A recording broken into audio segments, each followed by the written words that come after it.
Sorry, boy, but his captain's got to teach his men what happens to those what crossing. Captain's got to teach stuff.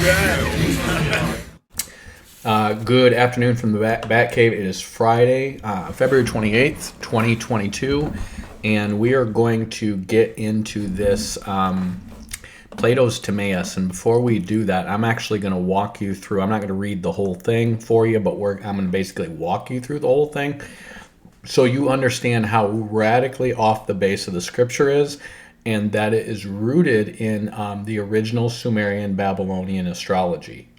It has no basis in Judaism or anything that is based on reasonable speculations about God from Judaism. It actually comes from an astrological and Egyptian mysteries worldview, and it says that pretty plainly. So we're gonna walk through this, but before we do, I just want you guys to understand the worldview we have here. So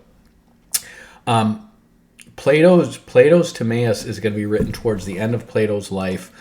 This is kind of a summary of Plato's life and works here, and you see he's born around 428 BCE. So just to get you a frame of reference, the Jews would have gone into captivity into Babylon in 587 BCE. They would have been out and had the temple rebuilt by about 518 BCE. So you're looking at about 90 years after the Jews would have been out. This is going to be still 100 or 200 years before the Maccabees, but it's in the era that Alexander the Great has not yet conquered the world. He's going to do that during Aristotle, which is going to be the immediate preceding generation. And so they're really in the time where Persia's kind of given up on trying to attack the Greeks, and the Greeks are going to attack the Persians in the next generation. But that's when he's born. He's going to die, you see, in 348 or 347, somewhere around there. And it's literally like in the 340s or 330s that Alexander starts his campaign. I think it's in the mid 330s. So he has all his writings, and you want to understand that you see Socrates is executed in 399. Timaeus, what she's reading, is going to be somewhere in this period between 360 and 348. So it's roughly 40, 50 years after the death of Socrates. But you see it in 399, and Plato starts writing really right after Socrates dies. And what Plato is going to do is he's not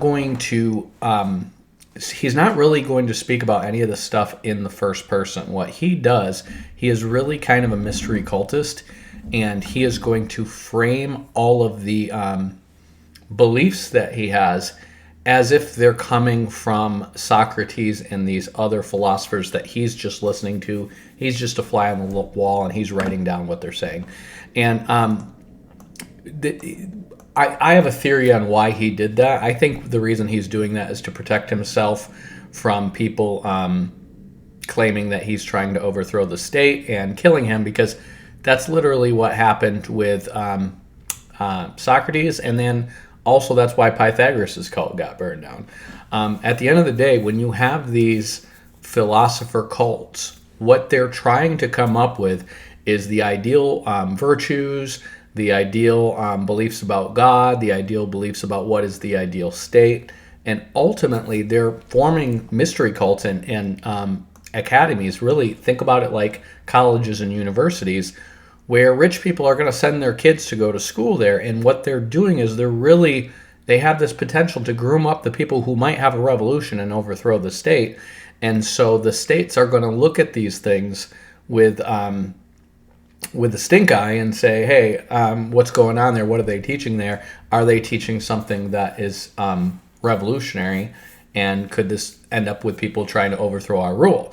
And so you have a history of this, and this goes all the way back to Pythagoras and all the way forward to the technocratic cult that Elon Musk's dad was a part of in Canada.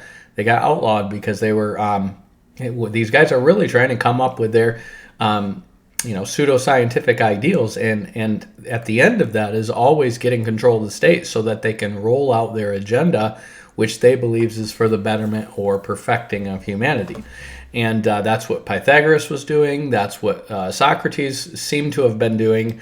And so what Plato is going to do is he's going to frame his dialogues, which is where you're going to get all his beliefs from, as dialogues between Socrates and all these other guys, as if he's just a fly on the wall, just, remembering dialogues that they had.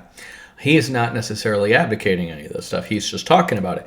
And within that context, you're going to hear stuff. I think Apology is Socrates' apology about, essentially his defense for himself. Gorgias is going to be about the sophists and how these guys use rhetoric and they're not beneficial to logic.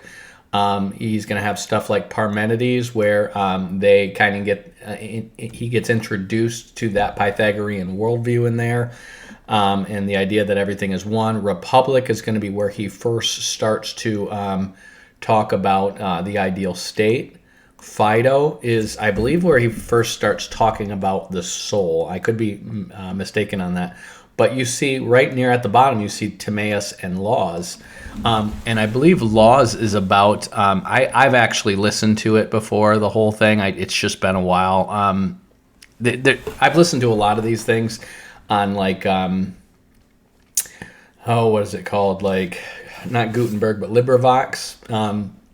It's just when you're listening to it versus writing it down, you pick up a lot of stuff, but you forget what you heard where. So, and then you got Timaeus here, and like I said, this is arguably his second to last writing. So this is kind of the crystallization of the Platonic worldview. But again, because these things are about the ideal state, Plato is not going to say this is what you should do, because that might get him killed, and so, like Socrates was killed. So he's going to basically say, I heard this conversation, and in this conversation, this is what they said they think the ideal state should be like.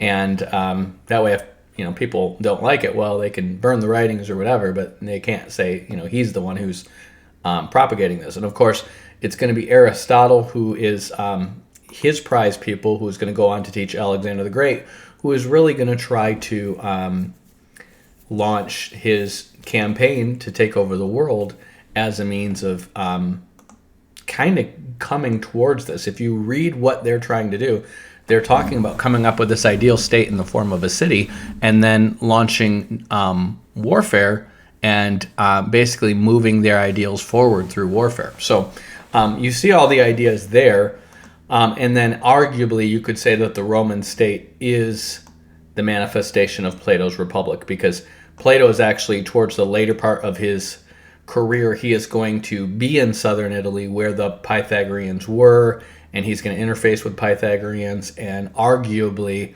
much of his ideology is going to go into the Roman state. So so that's kind of a summary of Plato. What I want you to understand is in the generation before Plato, remember, this is going to be Pythagoras' generation. Pythagoras is born in Tyre, and I believe Thales Thales of Melita is going to be born either in Tyre or Sidon. It's in Phoenicia. I just don't know. No, I think it's Tyre as well. And these guys, I think Thales is going to be in Melita over here. And then Pythagoras is going to actually be in this island called Samos, and I believe Samos might be here. I think it's over here, though, closer to Italy. And then he's eventually going to have a school in southern Italy. But they know each other because he studies under Thales, and he is dedicated to the god Apollo, and so is his mom. And Apollo was originally invented by the Danites. It's actually based on Nimrod and the sun god being merged together, and you'll see a version of that in Assyria called Asher. And then this guy named Mopsus, the Danites are going to take over this area right here and call it Adana, and then they're going to take over Elisha, and then they're going to merge with these Trojans over here. And there's a city called Mopsuestia over here, where this guy Mopsus is actually the guy who introduces Apollo to the Trojans. And Apollos is, I don't know where the actual name comes from, but it is, when you hear there's this god that is called by the Greeks Apollyon and by the Hebrews Abaddon, which means destroyer, it's based on Nimrod. And he's a sun god with a bow. And so this god is going to be worshipped by the Trojans because he's the first ever dictator, emperor, overthrower. and he's claiming to be descended from the gods, so he's going to go down to the Greeks as the son of Zeus. And what you're going to have here is in this area, this is going to be the Persian Empire here, and you want to understand where we are in terms of religions. You've got the Egyptian mysteries here. You see this city Sais right here. That is where this is where Pythagoras is going to, this is where Solon is going to get educated by the Greeks. Pythagoras says he's going to travel through all of the priesthoods of the Egyptians to learn, and he goes there for like 13 years. In Hermopolis right here, this is going to be where there's going to be some form of Jewish priesthood here with a replica of the temple, and there's other priests on this island in Hermopolis, or I'm sorry, not Hermopolis, it's Elephantine Island. I think it might be in this region though, it might be south of Thebes, I might be mistaken on that. That you're going to have the Babylonian mysteries, and you're going to have stuff that's basically pulled in from Sumerian. You're also going to have, if you remember, the Magi who are in Babylon, which are actually a Median tribe. They're going to be under Daniel for probably at least 50 years, up to potentially 80 years. And then they're going to adopt Zoroastrianism. And so you're going to have this Zoroastrian influence, and the Zoroastrian religion is going to be the official religion of the Persians. And so it's definitely going to be in Ecbatana. It's going to be in Susa. It's actually going to be down in Yemen because they had a colony down there. And then you're also going to have right here in the Indus Valley is where Brahmanism and Vedic Hinduism came from. And so you notice that all of these things are now in the Persian Empire. And if you're part of the Persian Empire, you're pretty much free to roam around here and exchange ideas and stuff like that and trade. And so they are going to, and you're going to have ideas from India. Buddhism's going to, I think Buddha himself is from Nepal, but his ideas Nepal is going to be right over here. So his ideas are very much affected by these Indian religions over here. That's what it's kind of born out of.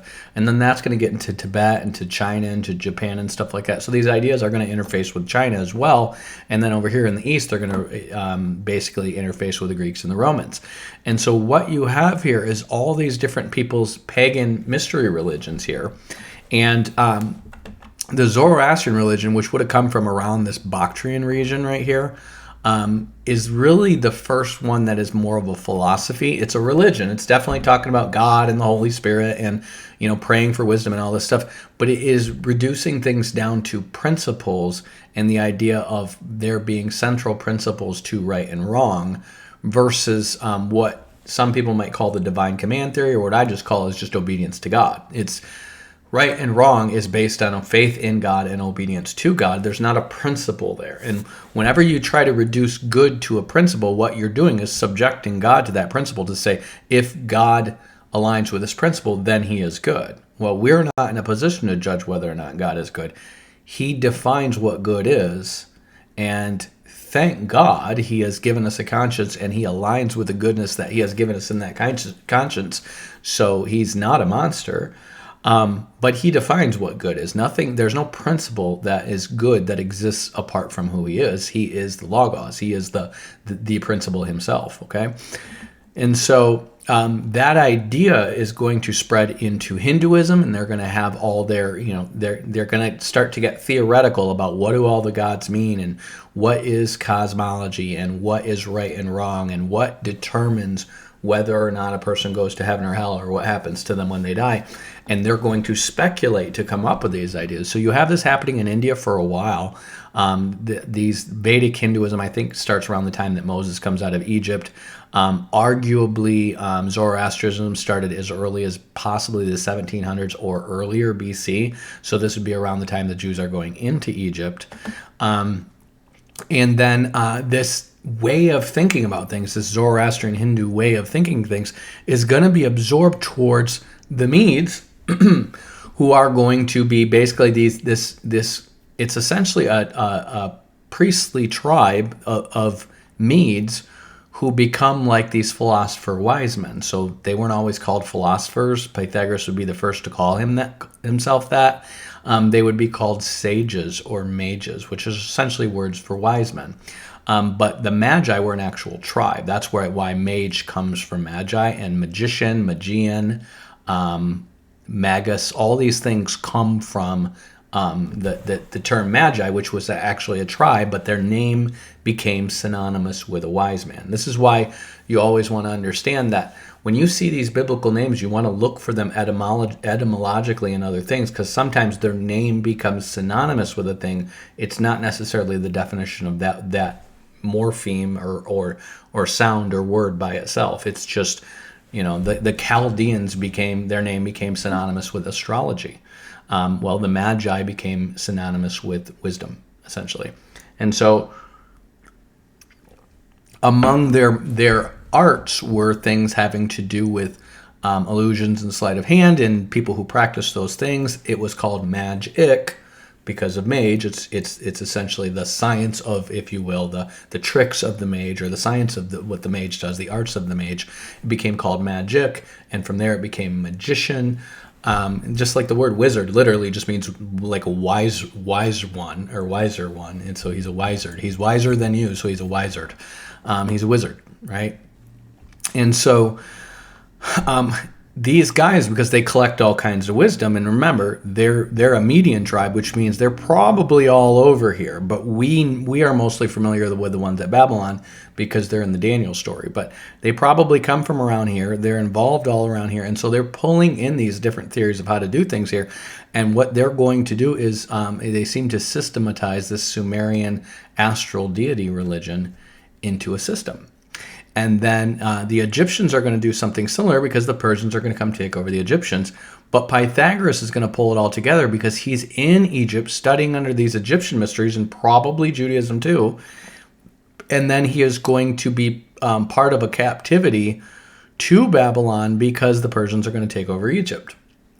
And so he's going to spend like 13 years in Egypt, and then I want to say he spends like another handful of years in Babylon, and he's going to meet a guy named Zoroaster, who is going to be a magi. He's going to assume that he's the founder of Zoroastrianism. But if you read the Gathas, which came from Zarathustra, and you read Zoroastrianism, it's clear they're not on the planet of being the same religion, but that Zoroastrianism is probably that mystery religion of the Magi, which is pulling in stuff from Zarathustra's original religion, from Vedic Hinduism, from astrology, from all these things, and conforming it into one religion.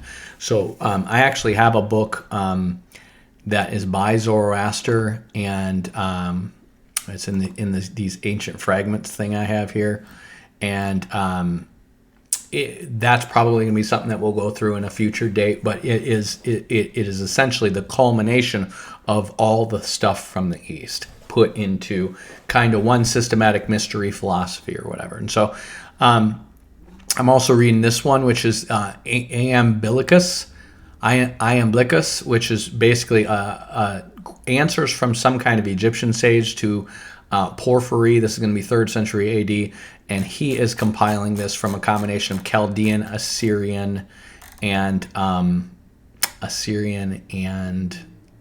Babylonian mythologies and astrologies. So basically a mystery religion on the basis of that. So I'm checking these different things up, and I'm lining up their different details on what their beliefs were and why, and most of that's going to go into my Serpent by the Way book. So, but essentially, you want to think that most of the mysteries at this time and the various religious ideas are summed up in generic forms here in Babylon and then here in Egypt. And you see the Sais is where Solon goes. So Solon is going to be in the generation before Pythagoras, and he is going to be the subject of Timaeus, and we'll just kind of launch it into it right there. But after that, Pythagoras is going to go to both places, and he's going to draw all this stuff in. So you have multiple sources, including Solon, including Thales, including Pythagoras, who are bringing all of this ancient wisdom that was really from the Babylonians and Assyrians. The Assyrians are mostly getting their stuff from the Babylonians and Sumerians, or Sumer and Akkad. And then you're going to have Egyptian reincarnation come to to India, because what looks like happens is in the generation that the Jews are overthrown in Egypt to become slaves, they're also overthrowing the royal line that was that was partnered with the Jews. And those people end up being in this small little kingdom called Abydos for a little while before they disappear. And they have genetic information that proves that the people from Abydos went to India. And so what you had is the people who were partnered with the Jews, but also in Egyptian religion in the era where they're really starting to push the pharaohs are being reincarnations of the gods, moving over to India and infusing that idea in with the Indian religion, which by that time would have been Brahmanism. And so that's how reincarnation is going to get into Brahmanism and Buddhism. And before that, it was more of like something like Sumerian paganism mixed with Zarathustra's principle-based religion. And so you have now Zoroastrianism and many gods, and then the monotheism of Zarathustra kind of merging together to form Brahmanism, which is the idea that Brahman is the main god, and then there's all these little gods that are derivative of him, but they're more than human, but less than the one supreme god. And so that idea becomes the mainstay, and it's kind of floating between Egypt and Babylon, and it's going to go into Greece, and that's where we're going to get to the general belief system that they had in Timaeus, which you have many different versions of this, because you have people who are understanding that, okay, what we call Ptah is what you call Hephaestus, and they're not putting this together that this is that all Tubal-Cain, because they don't have the Bible. You want to remember, the Bible is not going to be put into Greek until about a century after this. It's probably around the time that Pythagoras is exploring here that they're probably composing the Bible in Babylon, and then they're going to be set free from Babylon. The Persians are going to set them free around this time, but the Bible is in Aramaic. It's not in Greek. It's not in a language that they know. And so you're going to have the Bible is mostly around here in Aramaic, and then in Babylon in probably Aramaic. Hebrew is a dying language by this time, and then it's going to be about 100 years after this, or in the second generation after Alexander the Great, that the Bible turns into Greek. So nobody really has the full Jewish version of this unless they're getting it orally from actual Jews. Okay, so so all these ideas are going to coalesce, and then Pythagoras is going to teach them. Solon is going to have this tale that he brings back from Egypt, which is going to be the subject of this, and this is where we launch into Timaeus. So if you guys want to read this for yourself, you see this fulltextarchive.com is one of the many sources of free old books. And you want to look at stuff like that, Project Gutenberg, archive.com. If this stuff is free and ancient stuff, just grab a copy of it. Read it when you got some time. But this one it's not that long. You see it starts on page 56 because everything up to here is like an analysis of all the writing, and then this is the actual dialogue. And it goes to page 98. So the whole thing's 42 pages. It's not that long. You got to remember that writing's been around for a while, but it takes a lot of money to write a thick book. And so a lot of these writings these people are going to have are 50 pages, 100 pages, 30 pages. They're not the longest books in the world. So you could probably read everything Plato wrote, and it's not going to take you a lifetime. But there's a lot of philosophers writing a lot of stuff, and then a lot of theologians after them, and it gets to be cumbersome. So if you're interested in that, that's what you want to read. If not, I'm going to walk you through the summary. So you see in Timaeus, it says the persons of the dialogue are Socrates, Critias, Timaeus, and Hermocrates. These are all the four people that are having the dialogue, and the basis of the dialogue, it says, he said, the chief theme of yesterday's discourse was the state, how constituted and what citizens composed, it would seem to be most perfect. So they're having a conversation about the ideal state. And laws is going to be apparently published after that, and that's probably going to come up with what the ideal laws should be for a state. And in that context, what they're doing is they're walking through understanding God and what is virtuous and what is right and wrong and what is ultimate truth as a means of saying, well, then we need to come up with a state that is going to promote that and educate people towards that. And so the state that they're coming up, it says, was their proposals that it says for all wives and children were to be in common, to the intent that no one should have his own child, but they were to imagine that they were all one family. So Essentially, everyone's sleeping with everybody. There's no husbands and wives, and everybody's kids are everybody's kids. They're the state's kids. Does that sound like some kind of whacked out New Age communistic ideal? And the answer is yes, it is. This is where all that stuff comes from. So when you hear this whole thing about it takes a village and like almost like your children are not your own and the state can tell you what you can raise them up to believe or not, well, this is coming from this. Also, the wives are to be in common. In other words, everybody's having sex with everybody. But it's not egalitarian because they're very anti-women. They think women are very inferior to men, and I'm going to get into why. So then he says, and you remember how with a view of securing as far as we could the best breed, that we said that the chief magistrates, male and female, should contrive secretly by the use of certain lots so as to arrange the nuptial meeting, that the bad of either sex and the good of either sex might pair with their like, and there was to be no quarreling on this account, for they would imagine that the union was a mere accident and was to be attributed to the lot. What the heck does that mean? It means they're going to come up with an algorithm by deceit to make it look like people are randomly being put together with a mate, but actually they're breeding the best people together and the worst people together because they're coming up with two classes of people. They're coming up with the wise philosopher kings of the future, the nobility, and the serfs and the peasants, the people who are going to suck and keep getting dumber forever. And yes, that's what they're trying to do, which is why idiocracy is becoming the real world right now, okay? So then what they're doing is they're introducing Timaeus, who is a disciple of the Pythagorean teaching. This is probably after Pythagoras is dead. But he says, here is Timaeus, a locus in the city, a city that has admirable laws, and who himself in wealth and rank, the equal of any of his fellow citizens. He has held the most important and honorable offices in his own state, and as I believe, has scaled the heights of all philosophy. And here is Critias, whom every Athenian knows to be no novice in the matters of which we are speaking. And as to Hermocritus, I am assured by many witnesses his genius and education qualify him to take part in any speculation of the kind. So the Christians called the philosophers the speculators because they would sit there and theorize about things that are better, and this is going to become the basis for the scientific method. So what they're doing is they're speculating about what kind of society would be the best, and they're saying apparently Timaeus is from Italy, which is where Pythagoras stuff is, and he is kind of somebody who's had a bunch of offices in the state, and he knows everything about philosophy. Critias is a well-known student of philosophy among the Athenians, and Hermocrates is apparently a genius and highly educated. So he's saying these guys are qualified to have this conversation with us. This is who they are, and this is really Plato introducing these guys alongside Socrates to say here's all the people who are reputable, and this is what they think. So did Socrates have this conversation? Did any of these guys, or is this just Plato's idea and he's framing it in the context of these wise men who would have been well respected and to say, oh, well, this is what these guys thought?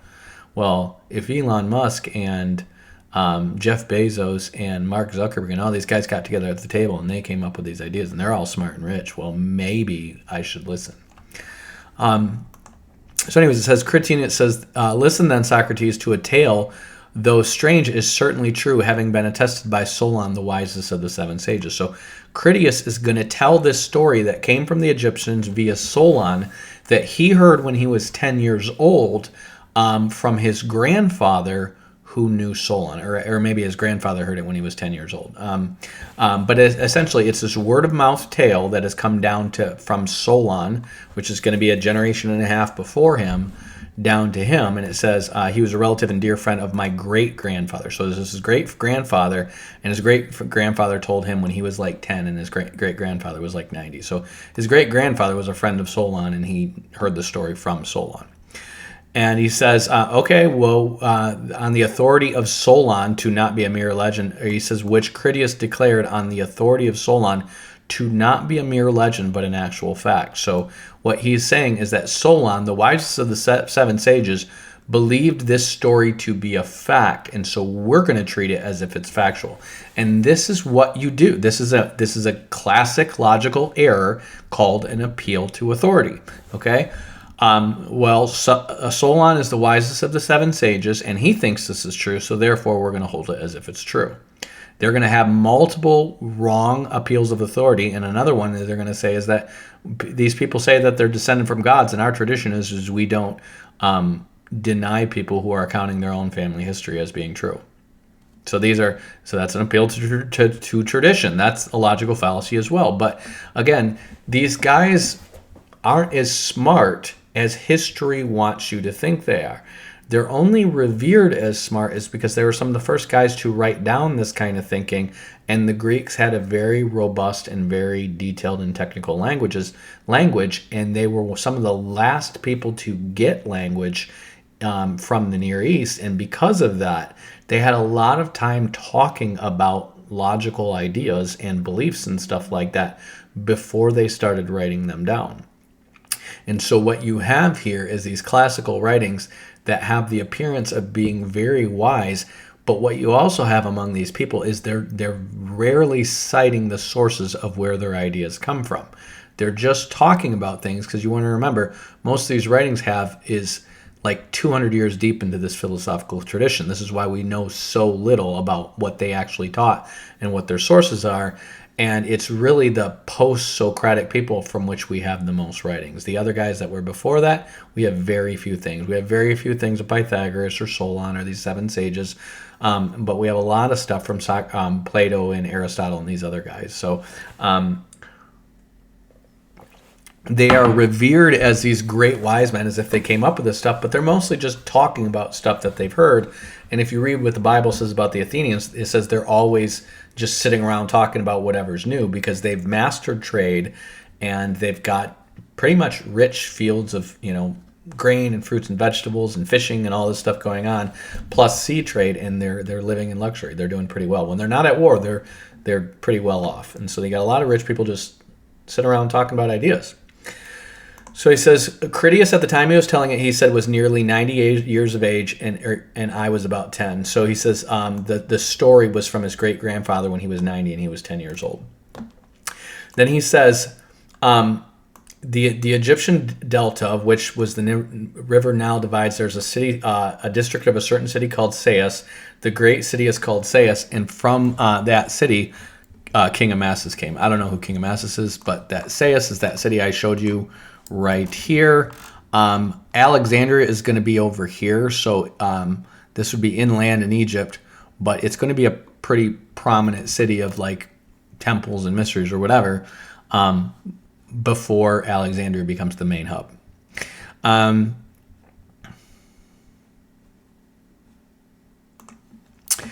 And then he says the citizens have deity for their foundress. In other words, a god founded their city.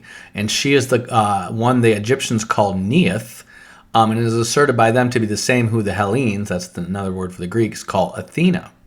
So Neith and Athena, they're saying, is the same person, and it's a goddess, and that's who founded their city. Now, I'm doing some etymological work on the Greek gods, and because I believe they came from the Danites, and I think the Theos and Ne may be related to Noah, and this might be some feminine version of the god Noah, but like when Noah is deified. But the Greeks, if it ends with an A, they're going to assume it's a female. If it ends with an S, they're going to assume it's a male. And so you're going to have a lot of these gods being mixed up back and forth. And it's the same thing with Helens. I think Helens is a transliteration of Ilios, which is another name for Troy. And Helen of Troy was not really Helen of Troy. It's actually a transliteration of Ilios. And the Hellenes have to do with the Iliad or the Ilians. And so you have this other story of a god, Deucalion, who's based on Noah, who has 3 sons, and one of them's name is Helen. One of the male sons' name is Helen. So again, the Greeks are going to do different things based on, this is after the Tower of Babel, and they're going to assume, a lot of different languages are going to assume different that. That's why the Chinese version of Noah is a female. You're going to have, in languages, you're going to say, well, if their name ends with an A, that's a female. In Spanish, if it ends with an O, that's a man. Or whatever. So people are going to read a word and be like, well, it ends with an A, Noah, that must be a female. That's Noah, right? And so in Chinese, it's a goddess called Nuwa, who's the god of the flood. Well, in in the Greeks, it's called Deucalion, and Deucalion comes from two words. One means Duca, which means sweet new wine, and the other one is Halion, which means boatman or sailor. Okay, so think about Noah, who gets drunk off of new wine, and he is famous for the boat, and so he's the guy famous for the new wine in the boat. That's where you get Deucalion from. And then Deucalion has three sons who he divides the earth to. You have a Zoroastrian version of this too, and this is the whole idea of Noah dividing the earth among Shem, Ham, and Japheth that you also find in the Book of Jubilees. Okay, so the reality is when you see these people are saying this is made up by the god this, another thing that was common in ancient history is for people to take a city or a people group and then make up an ancestor based on how the name sounds.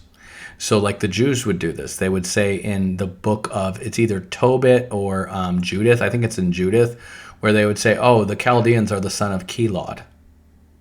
And then another person would say the Chaldeans are the son of these other people. So they would make these ancestors up. Well, they're doing this too. And so they're taking this city called Athena, which could be based on the god Noah or whatever. I'm still sorting through what the names of these different gods are, but like Poseidon literally comes from the words Potus and Dan.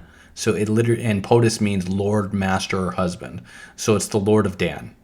And then Adonis comes from Adonai. Like there's just all these things that's very clear. They're mixing Hebrew and Greek words to come up with these various different god names. So that's what I'm assuming about Athena, but they're saying that there's this other city called Neath, which sounds kind of like Athena. So if you just take off the A, you have, and the Greeks would do this. They would add like an AE sound at the beginning of names. So the Coptic people who come from Kaftor, they would take the Gypt and the Gipt and the Kipt, and they would morph it to Egypt, and then they would add the AE on it because it flowed better or something. The French do something like that too. And so Neath and Athena, well, it looks like kind of a backwards Neath. And apparently that's the same person. This is what they're saying. Are they just guessing and conjecturing? I think they are. I think these guys are full of crap based on what they say, and they come up with these lies that turn into history, and people speculate in conspiracy theory just like they do today. So anyways, they're going to talk about these guys and about Phronius, and who is the first name, man, so that's apparently their version of Adam, and then the deluge and the survivor of Deucalion and Pyrrha. That's their version of Noah and Nama. And what he's going to say is he's trying to get the Egyptians to prove genealogically where they descended from. And as they're going back and forth on this, because the guy's full of crap, he stops him and he says, you know what? He says, oh, you Hellenes are never anything but children. There is not an old man among you. Solon in return asked him what he meant. So in other words, what does he do? He switches from explaining himself to just condescending to him. And this is one of the oldest tricks in the book. This is just start talking down to somebody and see if they fall for it. Well, wait a minute. We were just getting into facts and evidence, and now you just went to just talking down to me like I'm an idiot. Solon was actually given the rule, the dictatorial rule of Athens, and he left to go be a philosopher instead. He's a middle-aged man. He's not a dummy, okay? And then he says, I'm going to tell you why. He says, there have been and will be again many destructions of mankind arising out of many causes, the greatest of which have been brought about the agencies of fire and water, and the lesser ones by innumerable other causes, okay?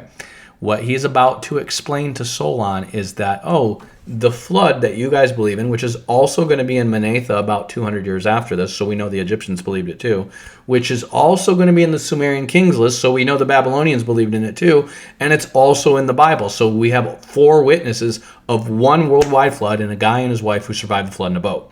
Okay? It's very well attested in the Near East. And yet he's going to say, but there's actually been many floods and many destructions of mankind by floods and fire. Okay?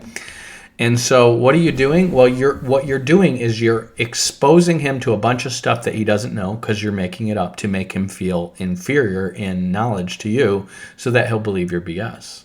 This is what's going on here.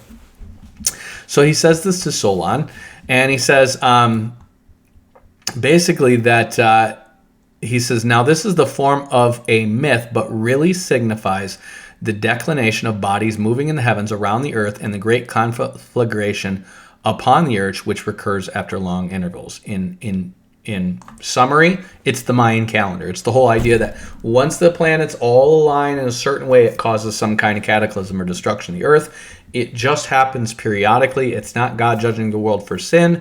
It's actually just something that happens based on these intervals of the planets aligning. Okay?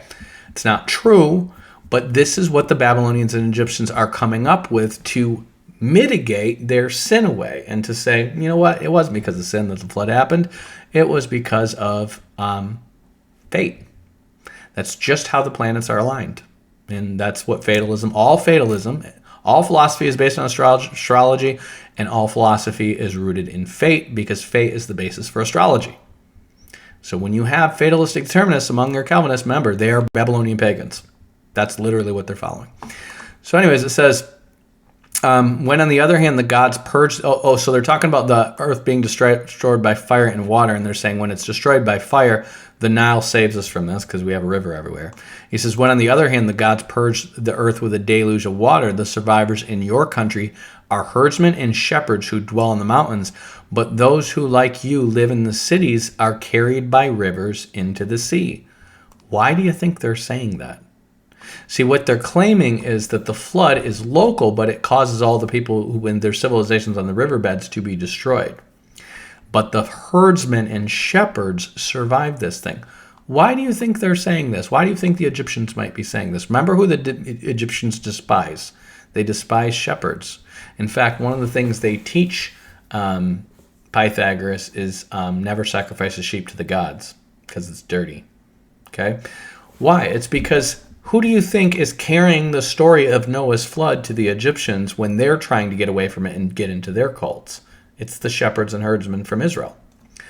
So he says, whereas in this land, neither then or at any time does the water come down above the fields, having always the tendency to come up from below, for which reason the traditions preserved here are the most ancient. So what they're saying is that because we write stuff down in stone, our stuff survives the flood, and the wisdom and knowledge that we have here in Egypt is most ancient. And so what he's telling the Greeks is because you guys basically just started writing recently, you think things are only so old, but the reality is they're much, much, much older. You just haven't written it down as for as long like us Egyptians do. And then he is going to go on to tell them that there was a time before the great deluge of all. So he's going to the pre-flood world. And he's going to say that Athens is 8,000 years old. So this is roughly 500 to 600 BCE. And he's saying that Athens is 8,000 years old. So he's saying Athens from today's time is 10,500 years old, which we know is absolute BS. The oldest thing they're claiming to be is Göbekli Tepe, which is they're saying is around 11,000 years old. So he's saying Athens is that old. We have no archaeological evidence to support this. This is a made-up story he's making up. And he basically says that there was a caste of priests there, and then there was, let's see here. Then it was broken up by caste into this, and this is just the caste system. And Plato's Republic is going to have a version of this. So it says there's a caste of priests, there's a caste of artificers, and their crafts do not mix. So they're talking about that. And then there's a caste of shepherds and hunters and that of husbandmen below them.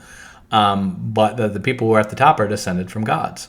So he says, and then the warriors of Egypt are distinct from all the other classes, and they that are commanded by law to devote themselves solely to military pursuits.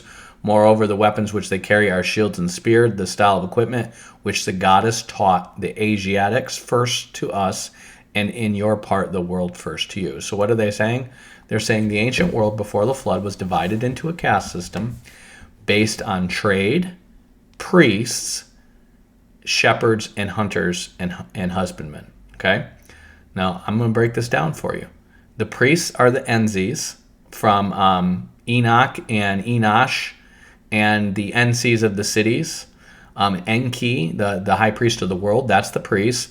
The artificers are going to be your Canaanites, who have for their gods these people whose beginning starts with Nin, which also can mean Lord, but it's more like master, and I believe that is a craft guild master.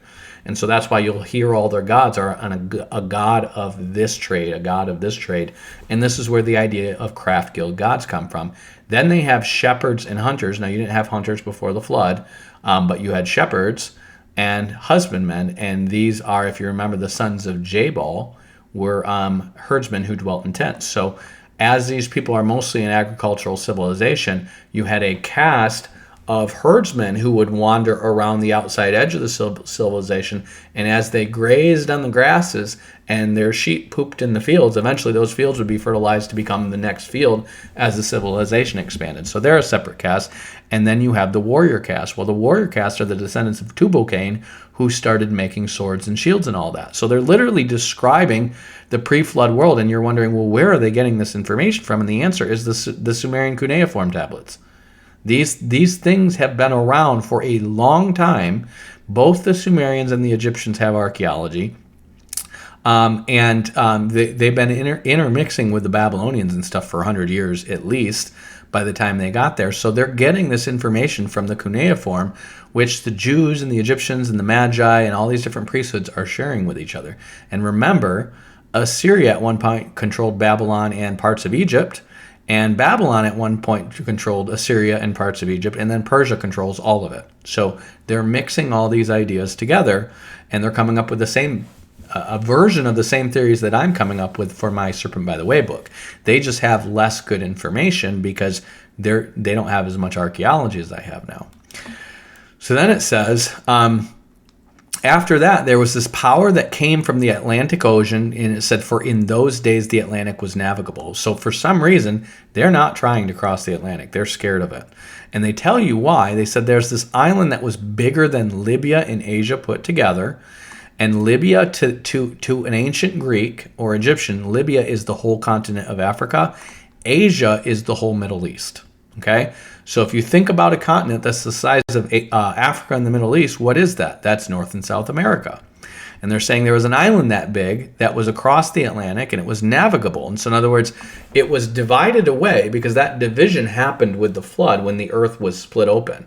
And we have all this evidence of that. There was a mountain range that used to connect Canada and Britain, and it used to connect Africa and South America and all this stuff. And it's very clear that there's this mountain ridge. And look, like if you look at Google Earth, and this is not the only version, this is not the only one of these splits, but when the Bible says that the mountain broke open, or the earth broke open for the flood, well, one of the main spots that it broke open was right here. And this is why you see this rift right here.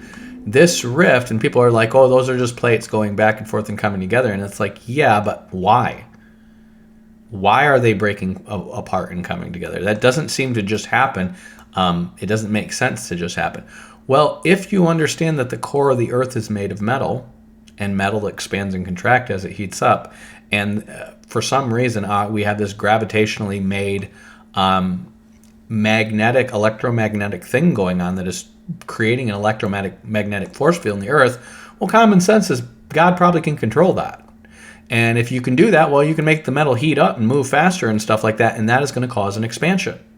And that expansion is going to cause this to break up. And what you could have here is literally the earth being able to both expand and contract. And it's going to be very devastating. But when you have these fountains of the deep break open, it says that the waters is going to shoot up. There used to be an ice bubble around this. It breaks the ice bubble, so the windows of heaven are opened, and all this water comes down to the earth. And this, because this metal can expand and contract, well, if it contracts after it expands, well, what is it going to leave beneath the earth is a cavity. There's going to be empty space beneath the earth. And so that empty space, water is allowed to drain back down. So how does this go on? I don't know. I'm not going to try to figure out all the science. But what they're claiming is once upon a time, this was navigable, and you could see this whole continent from here. They said this is the Straits of Gibraltar. This is what they call the Pillars of Hercules. Okay? The original Pillars of Hercules was a monument to Samson in Phoenicia, in Tyre, which we know Tyre gets destroyed, so we don't have any access to that now. But that's what Herodotus found in the generation before them. But they eventually call this the Pillars of Hercules because it's kind of like you have to go through here to get between the Atlantic and the Mediterranean. And what they're saying is that from here, you could see America. And the whole idea of America or Atlantis sinking into the sea is really the American continental plates shifting over above the horizon. So it looks like they sunk in the sea. So if they're moving over and you can see it like this and all of a sudden they start shifting away, well, apparently they sunk into the sea. That's what they think. And what they think is you can no longer navigate the Atlantic Ocean because you'll crash and your ships will crash into this thing that's just below the surface of the water. That's what they believe. So this is what the Egyptians are telling you. This is where Atlantis comes from. The whole Atlantis myth comes from, is these continental plates shifting. Apparently, this happened observably to humans, which makes sense because in Noah's day, it says in the days of Peleg, the earth was divided. And it's talking about the physical earth because they never used the term earth to describe people. So it's not the earth. You can only have one or two things. Either the earth is divided up between Noah's 3 sons, which this is what Jubilees says, or the earth is actually physically divided up. And I think it's both. I think it starts to physically break apart, and I think within that context, that's the only way you can explain how certain animals are here and not here, because there used to be a land bridge here, and they used to go here, and then you have these shifts going on. You see these cracks all over the place. These cracks are continental shift, and these continental plates start to shift and crunch together. But for the most part, the Earth was relatively the same continents, but the major split was right here where these are split apart. And everybody who just looks at the globe is just like, boy, that looks like it used to be connected together. And we know by the rock formations here and here and here that it all used to be connected together. So what happened? Well, exactly what the Bible says, that the Earth burst forth and water came out of it. And there's all kinds of water under the earth. We know this for an absolute certainty now. So they're giving their own speculations and theories about what this means. And in that context, they're saying, well, the earth is much older than you Greeks think, and there's actually been many floods and many things like that, okay? Well, the reason they're saying this is because this fake history has been going around since apparently Sargon of Akkad or his descendants, but shortly thereafter, that they were descended from gods that came down from a giant ship that came down from heaven. And you're going to find this in the Sumerians' Kings list about how the original government of the world descended from heaven, and then after the flood, it started back up in Kish. Okay? So they're making these lies up. And then he says, but afterwards, so what they're going to say is that this other nation that was in Atlantis eventually oppressed the whole world and dominated the whole world like America dominates now, and that right before the flood, Egypt allied with Athens and defeated them right before the flood. But, it says, but afterwards there occurred violent earthquakes and floods, and in a single day and night of misfortune, all your warlike men in a body sank in the earth, and the island of Atlantis in like manner disappeared in the depths of the sea. For which reason the sea in those parts is impassable and impenetrable, because there is a shoal of mud in the way, and this was caused by the subsidence of the island. So in other words, they're saying you can't cross the Atlantic because there's basically mud that your ship's going to get stuck in and you're going to die because of Atlantis sinking into the sea. That's what they're claiming. Okay. Now, what is this based on? Probably either people visibly seeing the land drift away, or somebody had maps of stuff that was before the flood, and after the flood, it's not the same anymore. There's probably very old stuff that turned into written history or oral history, or was put on hieroglyphs or whatever, and is now lost to us. But that's probably the basis for it. So then he says, so they talk about all these things and how these people are essentially descended from gods, the Athenians, because Athena is a god. And they said there will be no inconsistency in saying that the citizens of your republic are these ancient Athenians. So what he's saying is this ideal republic they're trying to get towards is based on their belief in these Athenians that once saved the world from Atlantis. So now Critias says, let me proceed to explain to you, Socrates, the order in which we've arranged our entertainment. Our intention is this, that Timaeus, so this is their dialogue, this is their conversation, Timaeus, who is the most of an astronomer among us, so he's really an astrologer, but he says, he observes the stars. There's no real difference between astronomy and astrology to these guys. They said, and has made the nature of the universe his special study, should speak first, beginning with the generation of the world down to the creation of man. So what he's going to do, he's going to say, and this is going to be in accordance with the tale of Solon. So what he's saying is, assuming the tale of Solon is going to be true, Timaeus is going to explain what he believes to be the creation of the universe down to the creation of man in accordance with that tale, which the whole tale is based on the idea of the earth being much, much older, and the original cities and the original founders of things to be gods. Okay? Now, this is exactly what I've been telling you guys in my Serpent by the Way series, is that all of the ancient gods, they believed to be mortal. Okay? All of them. In fact, they're going to explain why here, that all gods that you can see are mortal. So even though they're calling them the gods, they're not saying they're immortal beings. So either what they're saying is they're long-lived beings who are much greater in dignity than we are. Okay? So they're not even saying they're spirits. They're not saying they're angels. They're really, really old humans. That's what they thought the gods were in ancient Babylon and ancient Egypt and ancient Greece. So what you want to hear when you hear gods, you want to hear pre-flood people who lived to be 1,000 years old. That's who the gods are. Okay? Because they're absolutely going to say that the gods are mortal, and they're going to explain why they're mortal. Okay? So now, Socrates isn't going to be like, okay, Timaeus, have at it. And this is how Plato is going to frame things. It's like, this is just a story that Socrates heard one time, when it's really probably Plato's beliefs. So he says, Timaeus, all men, Socrates, who have any degree of right feeling at the beginning of every enterprise, whether small or great, call upon God. So I highlighted the major lies, and many of these are going to creep into the church, that are put forward in this. And I highlight them in red for liar, liar, pants on fire. And so this is number one lie. He starts out his dialogue by saying, all men who have any degree of right feeling at the beginning of every enterprise, whether small or great, always call upon God. Now what he's going to do is call upon the gods to pray, to help him in his dialogue, in his discourse. And in other words, he's saying, God helped me say this right. But this is wrong. All men do not, he's equating the idea of good men call upon God. And he's going to call upon all the gods because he considers himself a good man, and he's trying to do the right thing. Okay? Doesn't matter. It doesn't matter. You have to be in accordance with the truth. It doesn't matter if you think you're doing the right thing, or you believe you're doing the right thing, or you're trying to do the right thing, and then you call upon God. If you're not doing what you're doing in accordance with the truth, you're not going to have God's help. So then he says, that which is apprehended by intelligence and reason is always in the same state. So what is he saying? He's saying when you proceed towards things intelligently and reasonably, you're going to essentially derive at the same truth. It's not true either. It's not true either. You can be deceived by presuppositions, which these people very much are. So he says, now everything that becomes created must of necessity be created by some cause, for without a cause, nothing can be created. This is your original ontological argument. There might be, Pythagoras might have had a version before this, but this is a disciple of Pythagoras, okay?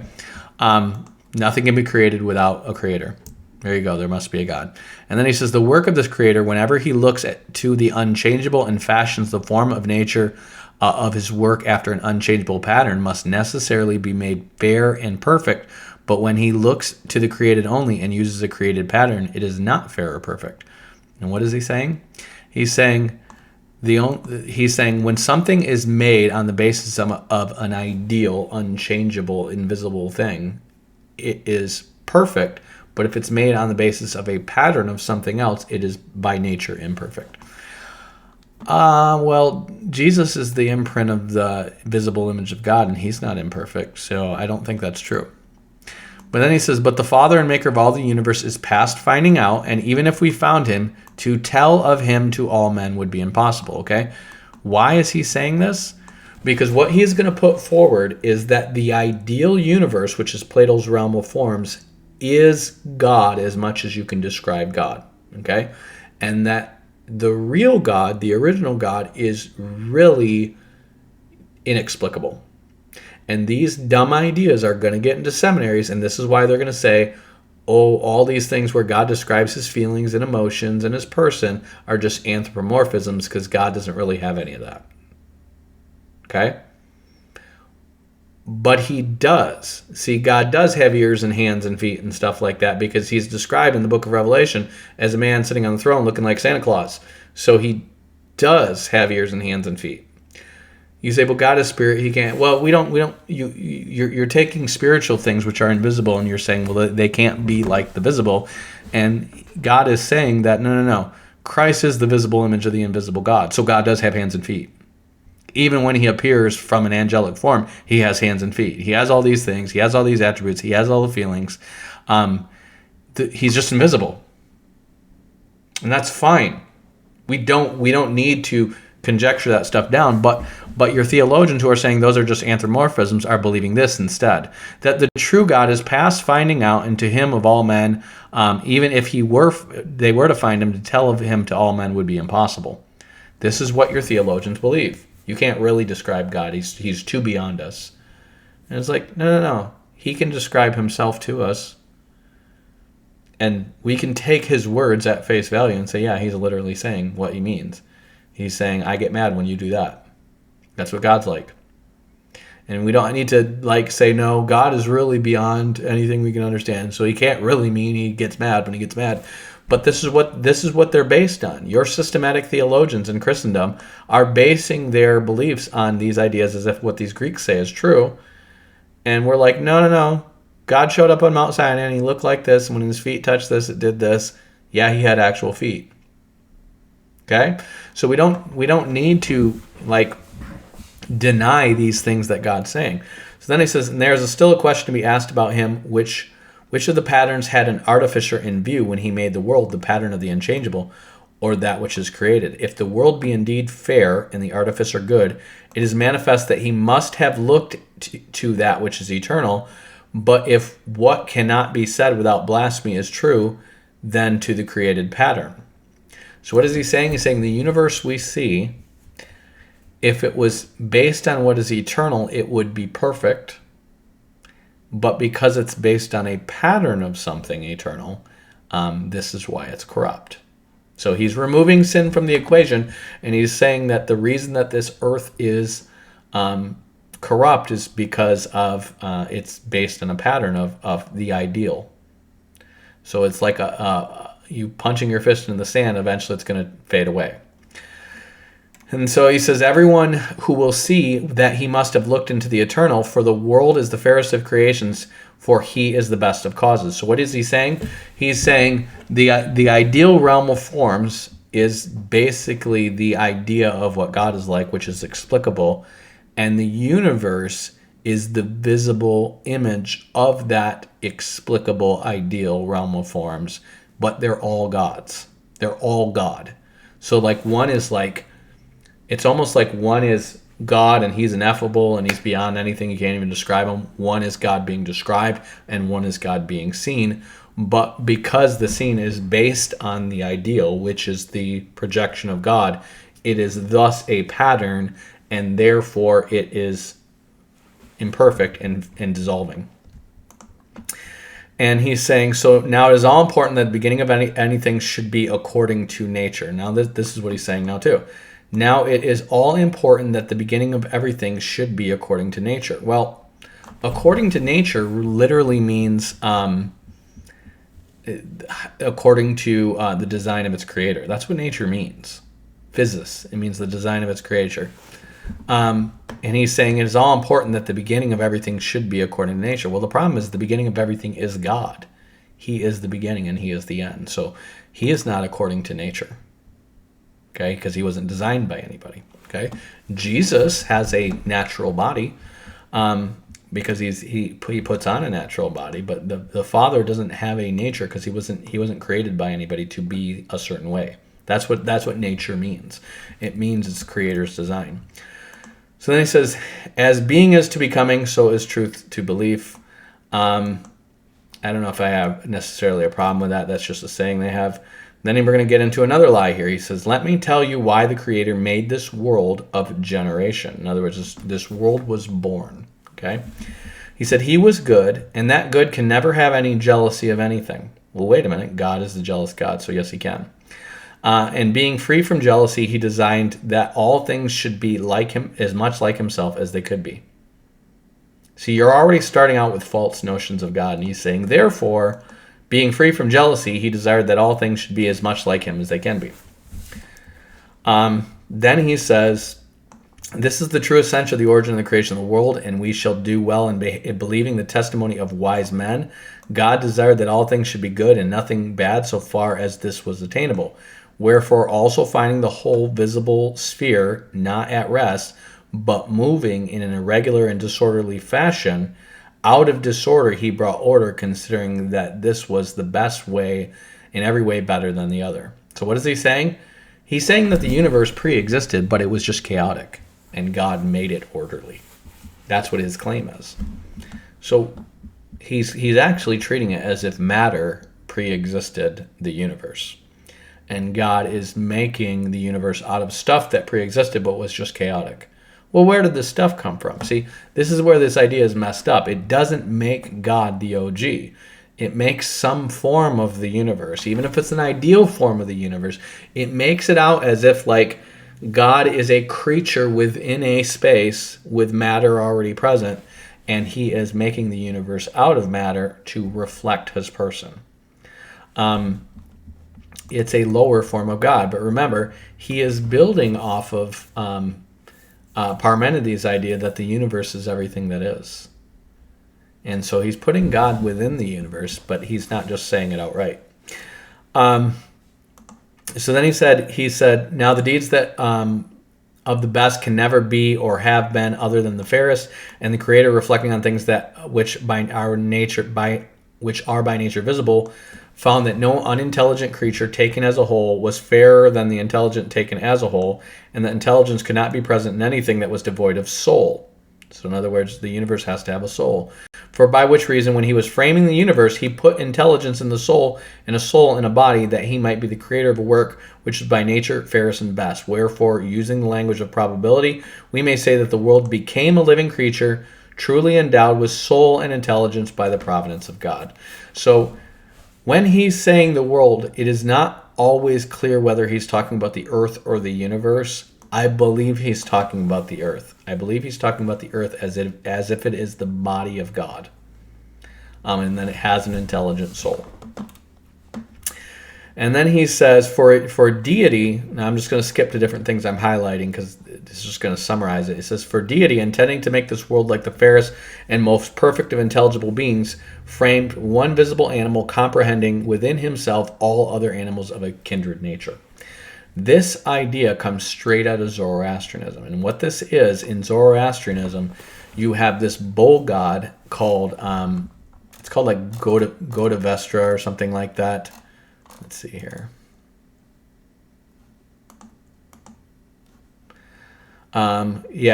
Gavovadata is this bull god. And this is just the bull of heaven. This is literally the person who they ascribe the fatherhood of the Nephilim to. This is why you have all these bull gods throughout the Middle East. And that they say in Zoroastrianism that this bull god was who all other animals came from. And that's why he says he framed one visible animal comprehending within himself all other animals of a kindred nature. He's claiming that what they claimed is that all men came from this skin-clad mad Geomart, which means mortal man, and that all animals came from this bull god, which was the bull of heaven. And what they're really doing is they're taking the idea that there were these two gods in the pre-flood world. One seems to be the father of man, one seems to be the father of something else, which is Nephilim, and making that out to be two different gods, and one being the father of all animals and one being the father of all man. And that's why Nephilim are depicted as part man, part animal, which you actually have angels depicted that way too. So he says, but there is and ever will be only one only begotten in created heaven. Okay, so the only begotten in created heaven is going to be the so the world is going to be where all the creatures come from, but the heaven is the only begotten of God. That's what it seems like it's saying. And so it doesn't seem to be speaking in terms of an invisible third heaven behind this one. It seems to be speaking in terms of outer space. But it is claiming that there's an invisible one behind this one, and what we see is the fading reflection, if you will, of that invisible one. So everything in the universe is basically the visible reflection of the invisible heaven, which is God. And he's saying there's one only begotten created heaven, and that is essentially the Son of God, the only begotten of God, which is the image of the invisible God. So everything that the Christians would ascribe to Jesus Christ, they're going to ascribe to the universe itself. And he says, now that which was created is of necessity corporeal and also visible and tangible. So there you go. The only begotten is the visible and tangible universe. And he says, from whenever in any of three numbers, whether a cube or square, there is a mean, which, so this is where it gets weird, okay? He's going to use all this sacred geometry as a mean to justifying why the universe must be what it is, and it doesn't make sense. The only thing you're going to find is there's a lot of complicated pseudoscience, and it's more like the math and geometry is relatively reasonable. The science is not, because they have all kinds of science of elements in physics that we know is all bullcrap now.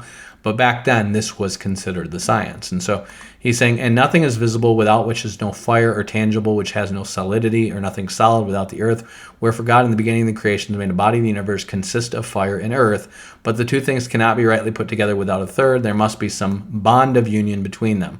This is where ousia comes from. And the fairest bond is that which makes most complete fusion of itself, the things which combines the proportion which is best adapted to effect such a union. And wherever in any three numbers, whether cube or square, there is a mean, which is to the last term what is the first term is to it. And again, when there is a mean, when the mean is to the last term the mean, then the mean becoming the first and the last first, both becoming means, they all will of them of necessity come to be the same, and having become the same with one another will all be one. What? That's your Trinity theology. I'm not going to lie to you guys. That's what that is. What does this mean? He's literally coming up with this convoluted idea of like how these things are different, and then the thing that's holding them together is the same but different but the same, and the mean of them is the mean of this, and he's using this weird geometric kind of language to basically say, and so therefore they're all one. And so what he's saying is that even though God is uncreated and the universe is the visible creation of them, there's something in between them that joins them together, that unites them, that makes them all one, and that is called ousia. And this is where your Trinitarian theology of things being homoousian come from. So he says, if the universal frame had been created a surface only and having no depth, a single mean would have sufficed to bind. So he's literally getting into stuff having to do with dimensions, first, second, and third dimension. Okay, this is where your Trinitarian theology comes from. And then what they say is because what we see is these patterns, and these patterns fit together geometrically, mathematically, and there's a certain perfect harmony to these things. That's because they're reflective of God. It must be. Circular reasoning. See, it just must be. Why? Because isn't that neat? This is where we get stuff like, if you ever heard "This Is My Father's World," blah blah blah blah blah blah, the music of the spheres, straight out of Pythagoras. Why? Well, if you play notes that are on these chords and these chords and these chords, and there's a mathematical symmetry between them, and they sound good, that must mean there's something divine in the way that they're set up, and so he calls it the music of the spheres. And the spheres are literally based on the 7 visible planets, the sun, the moon, and the 5 visible planets circulating around, and how their circuit is called the spheres, and there's a correlation between them and musical chords. There's not a correlation between them and musical chords because there's not 7. We know there's more planets than that. But that's all they could see back then, and it sounded really cool for their time. And it continued to sound cool until the days of Galileo. And this is why Galileo was persecuted. Because they've been sold on these ideas all the way up. Martin Luther praises Pythagoras, all the way up to these guys, about how these things that Plato and Pythagoras figured out is because they're genius and they're inspired by God. They're literally saying this, okay? So he says, now the creation took up the whole of each of the 4 elements, for the Creator compounded the world out of fire and water and air and earth. So they're basically, anyone who thinks the 4 elements are earth, air, water, and fire is usually practicing the occult. And they were practicing the occult. Because they're not the 4 elements. We know this, but this is what they believed back then. It says, of design he was created this, and his waste providing his own food, and all of which he did suffered taking place in himself, for the Creator conceived of a being that was self-sufficient and was far more excellent than one that lacked anything. So in other words, he made this earth, this world self-sustaining. And then he said, and all the 6 motions were taken away from him, and he was made not to partake in their deviations, and this was circular. What is he saying? He's saying all these other things move, but the earth does not move. And if you understand astronomy and really watching the skies in the universe, it appears as if there is a pole going through the universe. If you watch all the motions and you track this stuff, there's a pole going through the whole universe, not just the earth, but the whole universe. And the sun rotates around it, the moon rotates around it, these planets rotate around it, and the galaxy rotates around it. So what you're seeing is the universe and the planets and the sun, moon, and stars rotating around the earth. And he's saying, so he fixed it in one place. So, the God that is his image, which is the earth, the universe, the heavens, roams around it. And so essentially the 3 versions of the 3 parts of the Godhead is the invisible God, the heavens, and the earth, something like that. But then these other planets are other gods.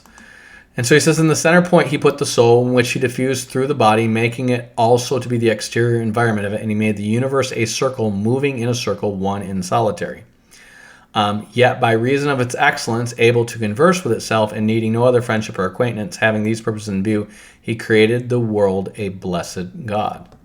So he's saying the world is God. And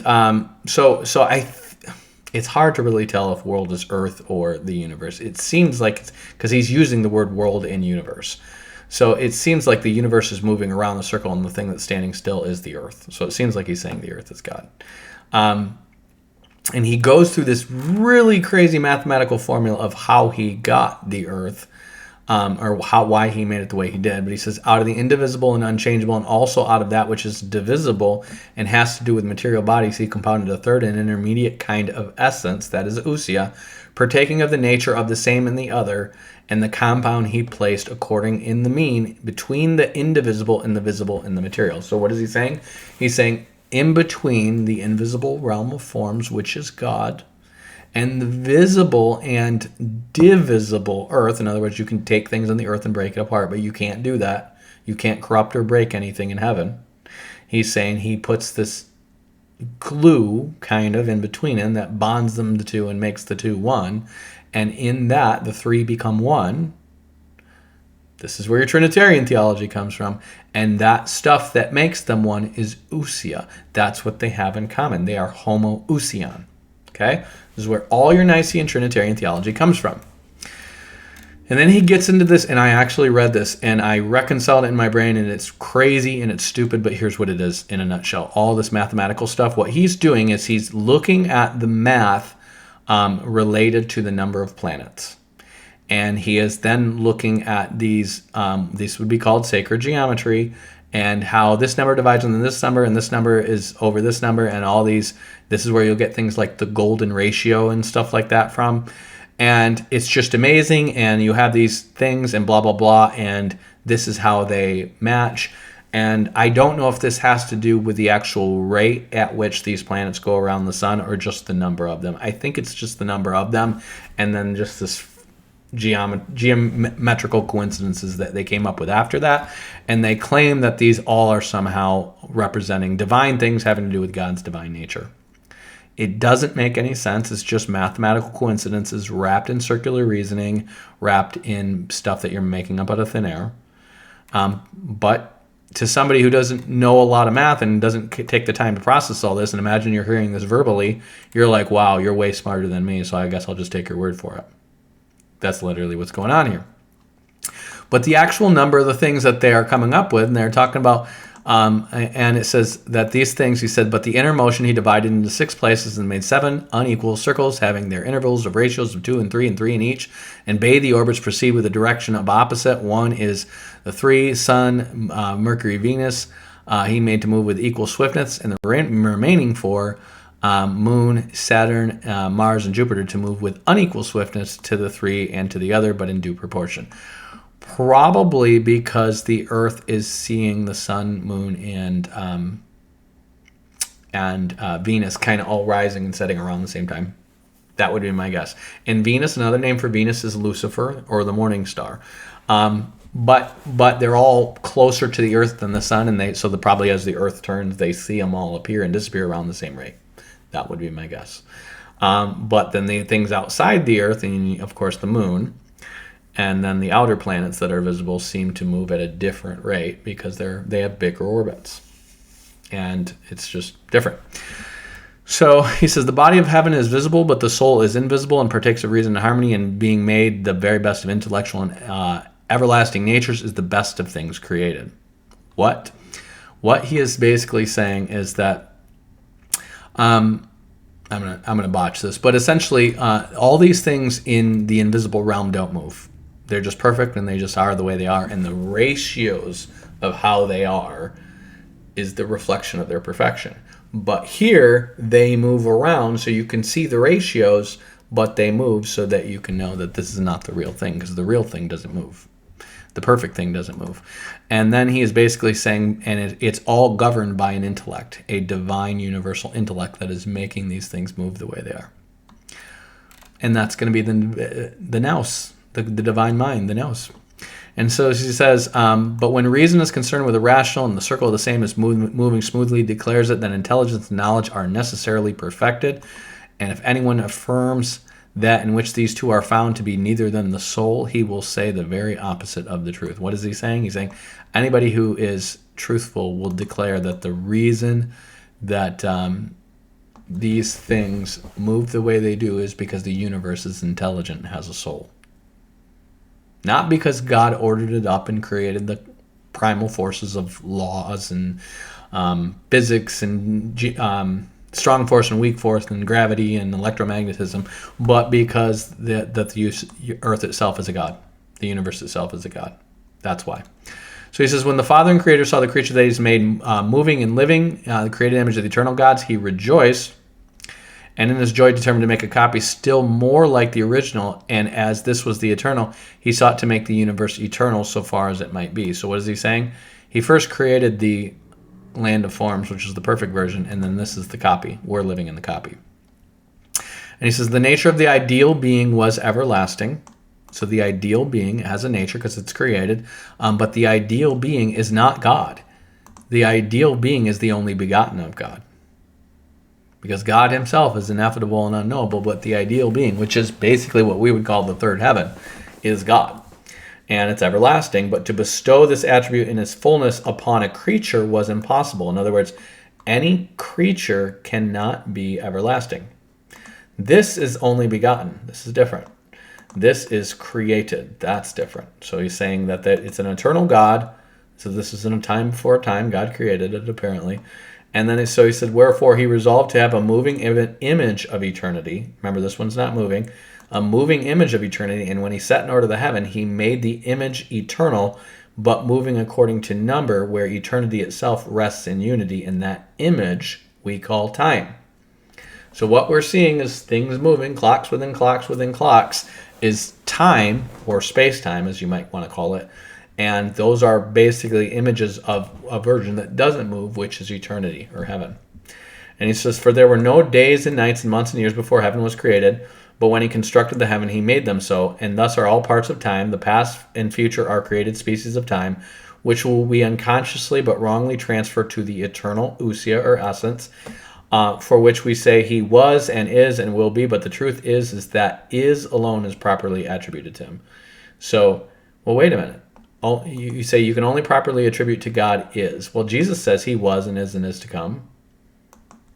So that's not true. But they're saying you can only say about God he is. He is. He's the it is, right? And he says, and was and will be are only spoke of in becoming in time, for they are motions, and that which is immovably the same cannot be older or younger in time, nor ever did that which is become and hereafter will be older or younger, nor is subject to all those states which are moving and sensible things and of the generation that is the cause. These are the forms of time which imitates eternity and revolves around according to the law of numbers. So in other words, the universe moves mathematically because it imitates eternity with the precision which it always moves in the same way. And what it's meant to do is meant to be a mobile reflection. Time is a mobile reflection of heaven. So space-time is a mobile reflection of heaven. It's meant to show the perfection of heaven through motion. And so he says, moreover, when we say that what has become is become, and what becomes is becoming, and that which will become is about to come, and that is non-existent and is non-existent, all these are inaccurate modes of expression. It says compare Parmenides. But perhaps the whole subject will be more suitably discussed on some other occasion. Well, Parmenides talks about all this. So we read that in Parmenides' poem on nature. This is just getting more in depth to the same cosmological worldview, because Parmenides got his stuff from Pythagoras too. So he said, time then and the heaven came into being at the same instant in order, having been created together. So in other words, God created them both at the same time. There wasn't a time before time. He just created them both at the same time. But one moves and is dissolving, and one is eternal. They both came into being. And they are the only begotten of God. Or one is a copy of the only begotten of God, and the eternal heaven is the only begotten of God. And he says, if there ever was a dissolution of them, they might be dissolved together. So they might both go away at the same time. And then what happens? We all become united with God, and we're nothing. It's the Buddhist oblivion. Okay? He talks about Hermes and Lucifer, which are stars. They're not Satan here. And then he says, here's another lie, that there might be some visible measure of their relative swiftness and slowness as they perceive in their 8 courses. Their 8 courses, again, is the 7 visible planets, so the sun, moon, and 5 visible planets, and the universe that is moving. Okay? God lighted a fire, which we now call the sun, in the second from the earth in these orbits, that it might give light to the whole of heaven, and that the animals, as many as nature intended, might participate in number, learning arithmetic from the revolution of the same and the like. Thus, then, and for this reason, the night and the day were created, being the period of one most intelligent revolution, and the month is accomplished when the moon is completed her orbit and is overtaken the sun, and the year when the sun is over completed his own orbit. So in other words, he is saying that God created the sequence of the sun, moon, and stars so that people would learn math. He calls people animals, but so that they would learn math, and from the revolution understand that there's this mathematical precision to these things, and by that discern that God is. Now that is not entirely untrue. Picking up where I left off, that is not entirely untrue. Obviously, there's a certain amount of order in the universe that is meant for us to know that God is. But they're going to take this way beyond what Romans 1 is going to say, and essentially express that the universe is the visual moving image of who God is in his perfection. So they really are looking at the universe as the only begotten of God. It's the image of God. It's Christ to them. So I'm not going to get into all the details of how they get into this, but there's lots of mathematical and physical, their version of physics, which is just very rude. It's kind of a combination of the 4 elements: earth, air, water, and fire, and then shapes like squares, circles, triangles, whatever. I'm not going to get into all the details of this because it's scientifically irrelevant, but it's basically their rationale to try to say if there's 4 of this, there has to be 4 of that. If there's 7 of these planetary spheres, there has to be blah blah blah. And this is the mentality where you're going to get the 7 virtues and the 7 vices and the 7 heavens and the 7 layers of hell, because it's all based on this Pythagorean idea that the spiritual things must be akin to the physical things. Okay, and so what they're doing is they're not taking divine revelation and then looking at the world and measuring the world through divine revelation. They're looking at the world and measuring the world and trying to deduce back from the world what is divine. And so it's basically an inside-out, upside-down religion, and it's definitely the serpent that's leading them down this course. If you understand where all these ideas are derived from, there is this deification of the serpent as a form of wisdom. This is where this comes from. So I'm not going to get into all these details, but if you remember when they started talking about this caste system of 4 different types. So it's going to be your priests or philosophers, your warriors, your I think it was like your merchants or your artisans, and then your shepherds and herdsmen. Okay, so those are their 4 castes, if you will. And the reason they're saying there's got to be 4 of these castes is because they believe that there's 4 types of beings that are all incarnations of the same gods, which are the stars. And those 4 types of beings are going to be birds, men, and then quadrupeds, so animals that walk on the ground, and then at the very bottom, animals that live in the bottom of the sea. So that's the bottom of the caste system.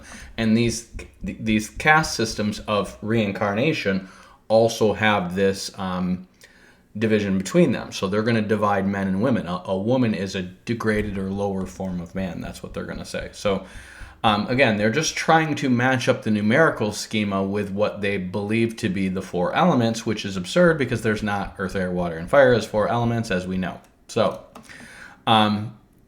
it says, the earth, which is our nurse, clinging or circling around the pole, which is extended through the universe, he framed to be the guardian and artificer of night and day, first and eldest of the gods. So again, they're looking at the earth as the eldest of the gods. They're looking at there being a total of 8 gods then. So you have the sun, moon, and the 5 visible planets, Mercury, Venus, Mars, Jupiter, and Saturn.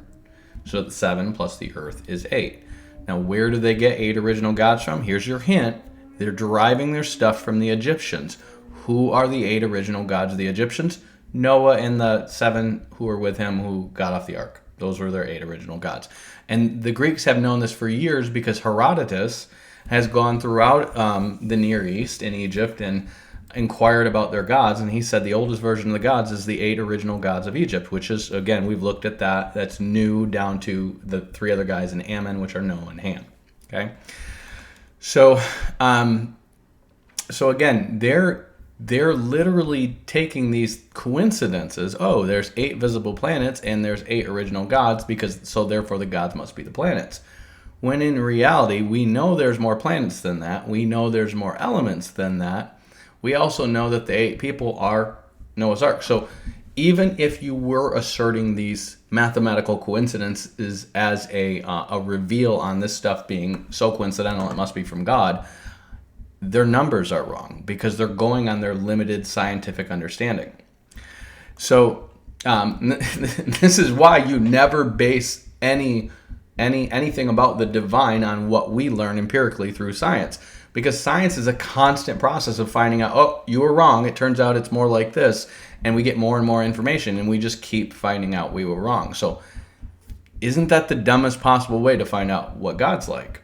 And they believe in prophets and stuff, and he's going to actually talk about prophets here, but they think, what they think is that we envision divine things in our dreams, which the Bible does kind of speak to. So this is a very old idea that God speaks to men through their dreams.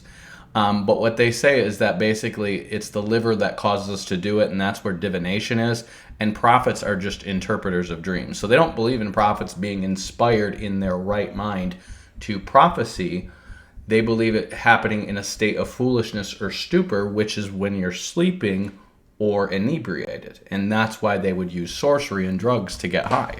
So again, these are just presumption upon presumption upon presumption. And what you're finding here is the basis for, they're going to get into augury.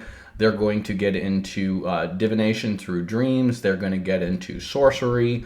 And they're going to get into astrology. And they're going to get into sacred geometry and basically numerology. That's what all these pseudosciences, which are just false, superstitious forms of religious divination, they're drawing from all that to come up with this worldview. And so he says, and now let us that we have said, now let what we have said about the nature of the created and invisible gods have an end. To know or to tell the origins of other divinities is beyond us, and we must accept the traditions of men of old time who affirm themselves to be the offspring of gods. That is what they say, and they must surely have known their own ancestors. How can we doubt the word of the children of the gods? So in other words, they say they're descended from gods, and it's against our tradition to doubt people's own claims of ancestry, so therefore they are from gods. And so he says, although they give no probable or certain proofs, in other words, we have no evidence of this, as they declare that they are speaking of what took place in their own family, we must conform to the custom and believe them. So again, another appeal to authority. Our tradition says we don't question that thing, and so therefore we don't. Now, for those of you who are into Catholicism or Mormonism or Judaism or Calvinism or whatever, that's what they're really based on. When they tell you the Trinity is like this, and they're three persons and they're one person, well, how is that not modalism? Because we say it's not. Our tradition says it's not. If they're three persons who are actually one person and they're not like modes of the same person, well, wait. The Bible never actually says they're one person. In fact, the Bible never even says that the three persons are one God anywhere. It actually just says there is one God, the Father, and one Lord, Jesus Christ. Are they one in terms of one divinity and they're the only eternal persons? Yes. Okay, are they one? Could you call them one God? I don't have a problem with that, just as long as you understand that they're not one person. It's the Father, the Spirit, and the Son are never defined in Scripture as one person. That is the definition of modalism.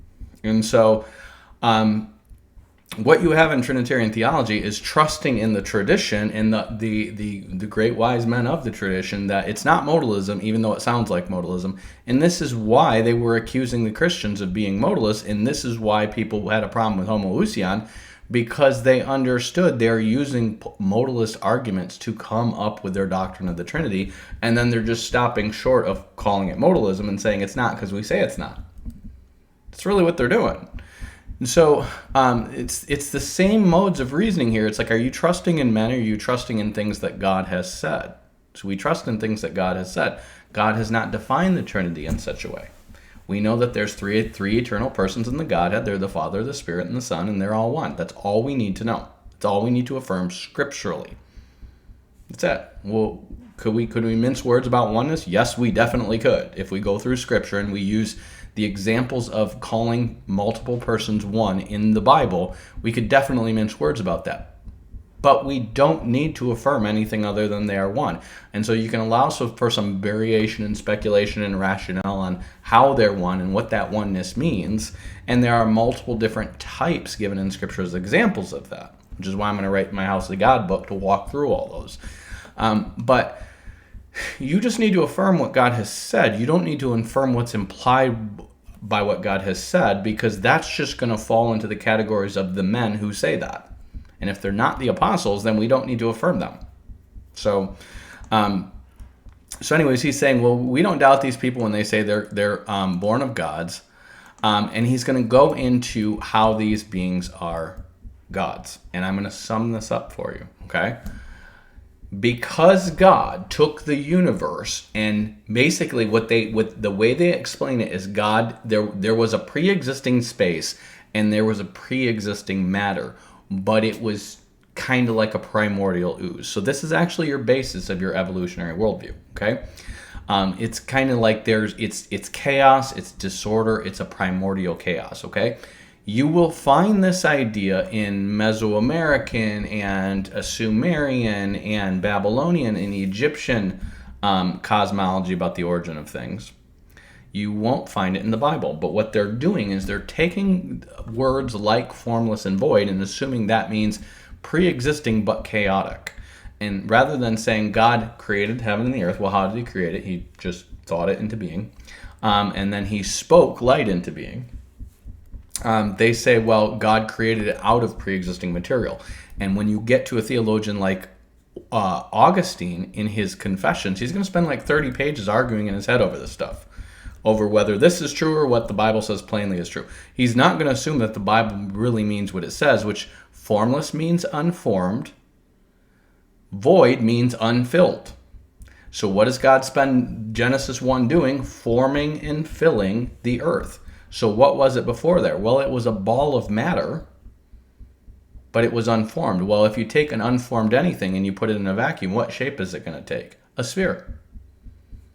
That's just the nature of gravity. That is the nature of this force that exists within space-time called gravity. It takes a sphere. It just is, and there's no other shape to it because gravity is somehow holding it together, and there's no force pushing it this way or that, and so the shape it's going to take is a sphere.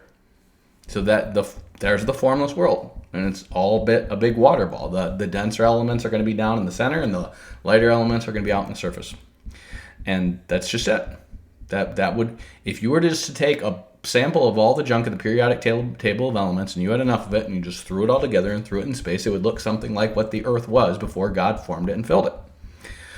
So he's saying he divided the whole mixture he's talking about stars here, into souls equal to the number of souls, and assigned each soul a star. Okay, so he's going to say all the stars represent these lesser gods, these created gods, who God assigned with creating all the animals, and the humans are included in the animals. So your evolutionary thinking, where humans are just animals, comes from this.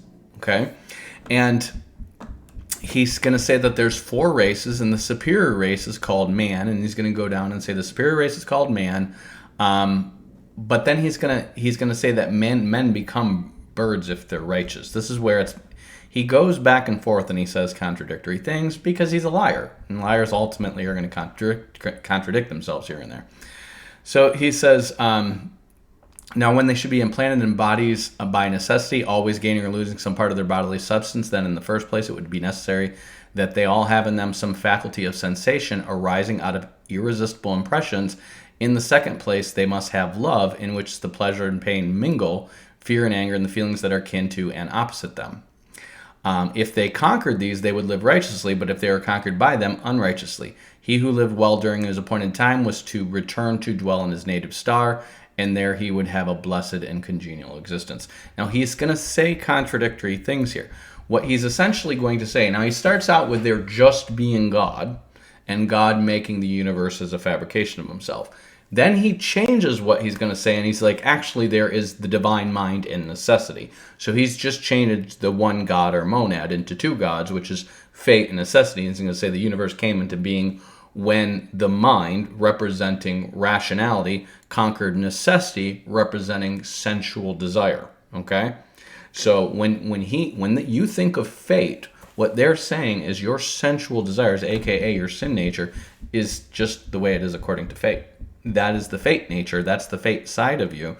That's the lesser side of you. And the greater side of you is your mind, by which you must overcome the sensual side of you, which is dictated by fate. And he's going to say, so God's creating the universe in that way. And then he's going to switch it, and then he's going to say it's mind, and he's going to say it's the mind and the universe and generation. He's going to say like 3 different versions of basically theology here, because he's just asserting a bunch of stuff he's heard around the way about different religious ideas, and he's trying to merge them all together into one treatise. So essentially, what he says, if you're righteous, you'll become a star when you die. He said, but if he failed in attaining this at the second birth, in other words, his first reincarnation, he would pass into a woman, and if when in that state of being he did not desist from evil, he would be continually changed into some brute who resembled him in an evil nature, which he had acquired, and would not cease from his toils and transformations until he followed the revolution of the same and the like within him, and overcame with the help of reason the turbulent and irrational mob of later accretions, made up of fire and air and water and earth, and returned to the form of his better state. In other words, you're going to keep devolving in your reincarnations into a worse and worse state until you learn to master your sensual side, and then rely on your intellectual side to evolve upwards back towards manhood, and back towards being birds and then stars. Okay? He says birds because they're focused on the heaven. He says, animals that roam on the earth because they're focused on the earth. And then what's even worse than that is the mollusks and oysters at the bottom of the sea. But what's worse than a man, if you die an unrighteous life, you become a woman. And he talks about how the reason women are there is to create new bodies for the people to reincarnate into back to men. That's the whole point of women. So you become a breeding cow to create hopefully male bodies for the people who are getting better from their animal states or woman states and becoming men. Okay? So when you read the Gnostic Gospel of Thomas and you read him say how when women become men, a woman must first become a man before she can enter into the kingdom of heaven, that is straight out of this. When you read stuff about man becoming a woman, woman becoming a man, so that there's neither male and female, that is based on this, but it's a variation of it. Okay? So essentially, what he's saying, and this is why Philo of Alexandria says if you have female children, it's a sign of your wickedness. Why? Because if a man is having female children, that means he's creating the husks for the wicked to reincarnate into. Whereas if he was having male children, he's creating the husks for the good women to reincarnate to. So in other words, you're either reincarnating from a man to a woman or a woman to a man as your first reincarnation, depending on if you're righteous. A wicked man becomes a woman. A righteous woman becomes a man. Notice where transsexuality enters into the equation. We were all men and women in our past lives is what they're going to say. That's why. And then, of course, if you're a righteous man, you're going to reincarnate as a bird. If you're a righteous bird, you're going to reincarnate as a star. Okay? So if you're not, you're going to keep going down and down and down until you become like a slug at the bottom of the sea. And that's kind of the worst that you can be. That's kind of like being in hell. And, of course, there's equations with the deep or the sea with Sheol. So he's going to say that basically in imitation of their own creator, in other words, these stars are going to borrow earth, air, water, and fire, which God used to form his body, which is the universe, to form their bodies, which are humans and animals and all this other stuff.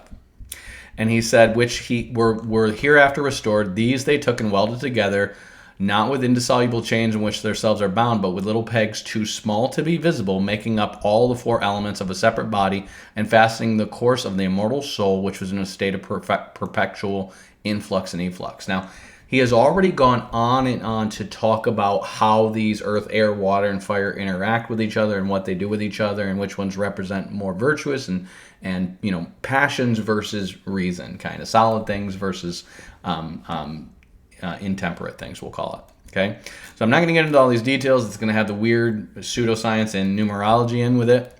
And then he's going to say that basically the body that you have, no, he says, and by reason of all these affections, so in other words, these affections are basically, it's not your free will, it's not a choice, it's not based on right and wrong or good and evil, it is based on the ebbs and flows of these elements. And so this is why the Greeks are going to have four elements. They're going to say there's going to be, I think it's like black bile, white bile, blood. It's called the four humors. So it's like bile, blood, and essentially it's the balance or imbalance of these things that they believe cause sickness, okay? So they would look at people, and this is where you're ultimately going to get into bloodletting and stuff like that from. Because they would look at it and be like, okay, if you have too much of this and not enough of this, this leads to this sickness. If you have too much of this or not enough of this, they don't know what phlegm and bile are. They have no clue. And you can tell they've been dissecting bodies and figuring stuff out. Like they know the lungs bring in oxygen. They know basically how eyes work. But when it comes to things like the spleen and the liver and the bone marrow, they do not. They actually think bone marrow is where the soul is. Like our soul is in our bone marrow. Why? I don't know. The Bible says the life of a man is in his blood. And if the life of a man is in his blood, well, your blood is produced in the bone marrow. And the same word for life is soul. So that might be a Jewish idea that they're getting from the Danites, because that would have come right from Genesis 9. Because God tells Noah the life or soul of a man is in his blood. And they might have figured out that blood gets manufactured in the bone marrow. Therefore, your soul comes from the bone marrow, because that's literally what they're saying. So he says, if these combine in him with any true nurture or education, he attains to the fullness of health of a perfect man and escapes the worst disease of all. What is the worst disease of all? Now, he could be implying that any disease, no matter how bad it is, he escapes from by virtue of nurture and intelligence, and he's going to count that with basically what would you consider holistic health, taking care of your body, taking care of your mind, taking care of your soul, okay? So it's going to include things like gymnastics and what you eat. But the worst disease of all seems to be procreation from all the stuff that he's saying. So again, he's going to say a lot of stuff that is talking about how these how the body is composed, and they believe that the brain is also marrow. So they think whatever's in the bone marrow also makes up the brain as well. And that's where your mind is, and that's the higher part of your soul, and the lower part of your soul is the part that senses things through your body. And they're going to say that one's in the head, and then between them is the neck, and then the other one is in the heart or in the gut. And so he's going to say divination's in the gut. He's going to say in the heart is feeling or sensuality. In the brain is mind, because that's where your marrow is. And he's going to have this weird bodily thing that talks about how these go up and down, and how this causes sickness, and that causes you to be more righteous or more sensual. Wickedness is sensuality to them. There's no distinction between the two. So emotional, being too feely, being too oriented towards love. He's going to look at love as like this kind of mixture of good and evil. It's like, well, it's necessary, but it's a necessary evil, and that's why it's full of pleasure and pain. And then he says, again, he's going to talk about the eyes and how the eyes are made, and it's amazing how much these guys know about these eyes. It's like they're dissecting eyes and doing stuff with convex lenses and mirrors and stuff like that to mimic the motion of the eyes. But essentially, the kind of stuff that they know seems to be what goes into our camera and lens manufacturing, and it seems to be very old. And then he says, once more, then, at the commencement of my discourse, I call upon God and beg him to be our Savior out of a strange and unwanted inquiry, and bring us into the haven of probability. So let us begin again. So now he is going to, after describing how the universe is basically God, he is going to now re-describe the universe as this duality he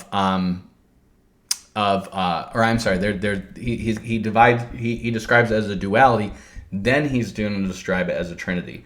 So the first one is describing it as, this is how it's God's body. The second is there seems to be in eternity three persons. And the three persons that he sees in eternity is, one is the divine mind, one is fate, and one is generation. And he's saying that's why the universe came through generation. In other words, the universe was born.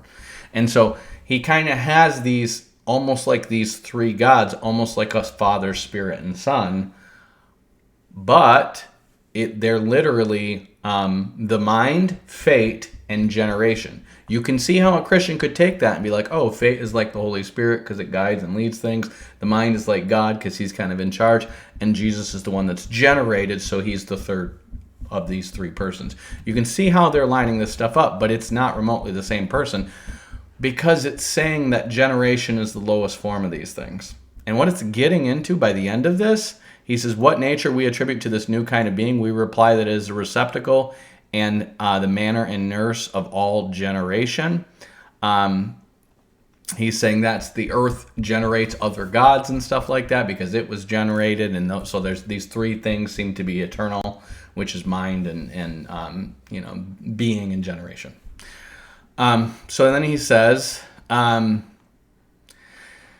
he's walking through the courses of water becoming solid, gas, and water, to kind of basically say that's what reincarnation's like. This is you becoming different states. There's three different states, just like there's three different states of God, which seems to be higher and lower states.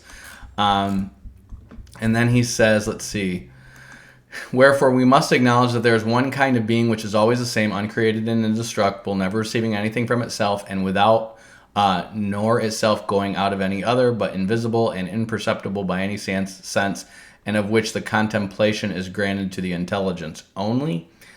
So this is the God that you can only kind of meditate on as an idea, but you can't really speak clearly as to who he is.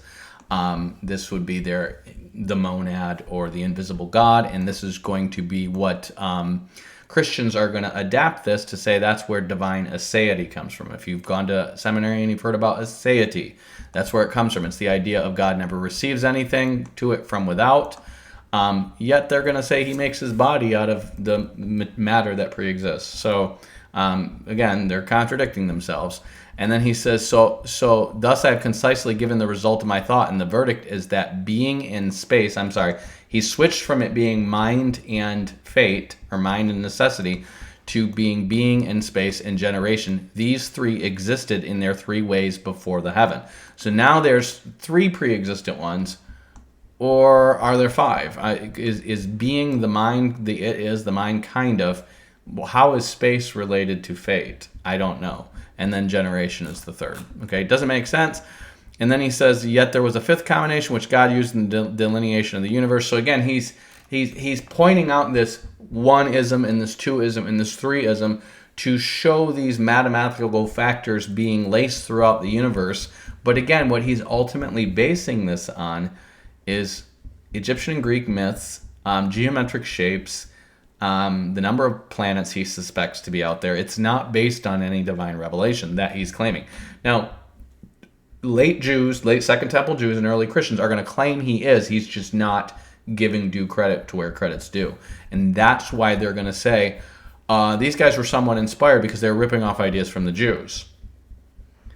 We have no evidence that they're ripping off ideas from the Jews. Again, this stuff could have pre-existed. It could have been influenced by the Jews, could have been influenced by the Danites, could have been influenced by the Babylonian or the Egyptian Jews, but we don't have any evidence of that. It's not like ideas about God are bound to just people who've read the Bible. People have ideas about God that have nothing to do with the Bible. So he talks about how the pyramid shape is what fire is, and he talks about the earth, when meeting with fire, is dissolved by its sharpness. So pyramid, because if you light a fire, it kind of comes to a pointy shape. So therefore, it's three-dimensional. So therefore, the pyramid shape is the shape of fire, and because it's sharp and pointy, it cuts through earth, which is basically cubes.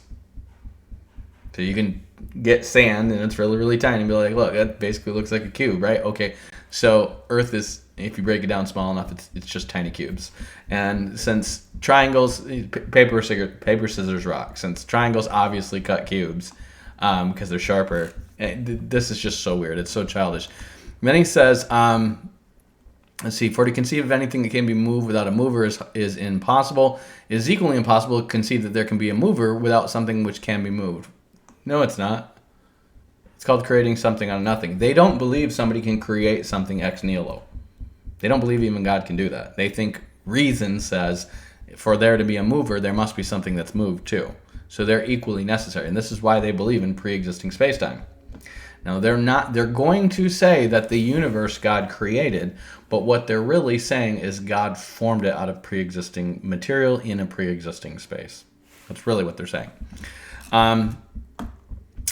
Then he says, let's see, the truths of generation, which are probable only. So again, we're going to speculate this stuff. That's what he means by probable. We can't really know it, but we can speculate it. We're going to call on God to help us speculate. And then he says, the bodies which I've been describing are the necessary objects of sense. So when you see necessarily objects of sense, what they're saying is what your sensual body needs to do, which is eat and procreate in order for humans to survive, is governed by fate. What your body chooses to do by its intellectual capacity is what is governed by the mind, and these two are in conflict. It's like there's two gods. It's like there's a higher and lower God. It's almost like the dualism that is inherent in Zoroastrianism, which they're probably borrowing from. Or the idea that, there is a divine pair, one's male, one's female, and the female's more sensual, the male is more logical, and so therefore one represents the other, and they're folded out into each other. He doesn't expressly say that, but he seems to be implying it as we get into what he says about women. So he says, in order then the affections may follow regularly after the elements, let's presuppose the existence of a body and soul. And then he goes on to all this stuff about the body and talking about how the body is this, and so basically your body is where your sensual nature exists, and these four elements, earth, air, water, and fire, are mixing and ebbing and flowing and doing their thing, and it's all based on, the point is for you to have a body to learn that you're divine and not want your body anymore. And if you don't get it, you're going to sink into lower natures of yourself and eventually try to reproduce, which is the worst thing. They would consider it like the most spiritually immature thing you could do, if that makes sense.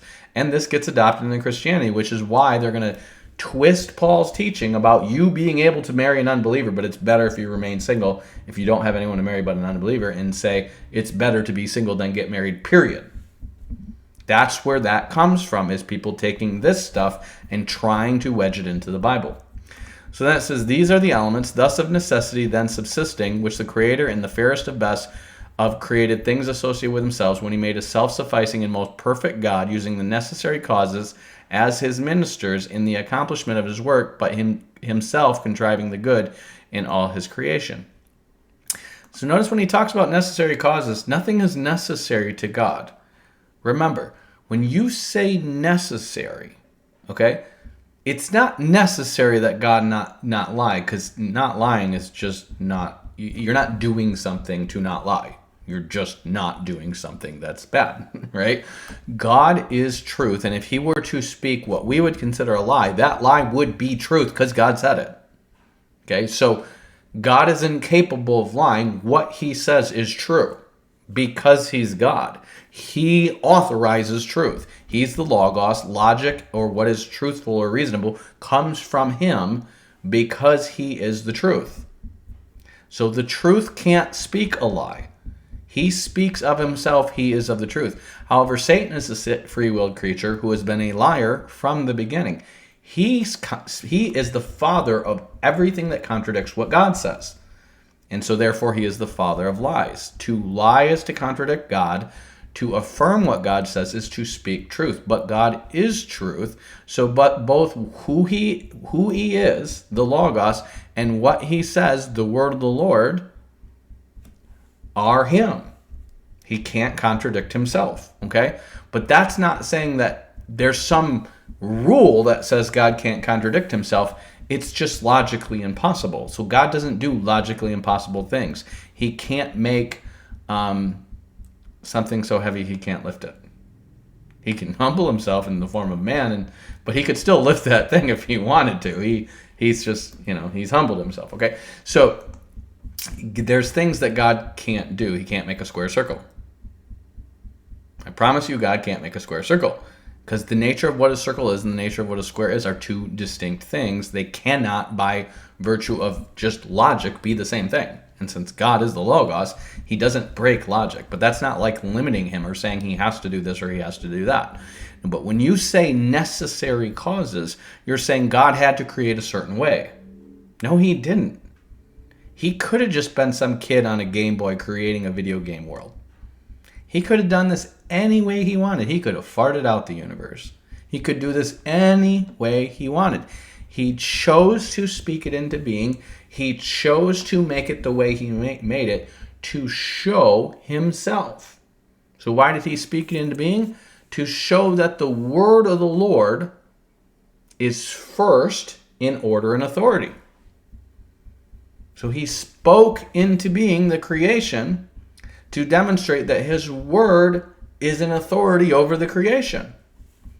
It's not strange, but he could have farted it out. He could have made his farts the order of creation, the highest thing. But luckily, our Lord is not called the gas of the Lord. It's called the word of the Lord, right?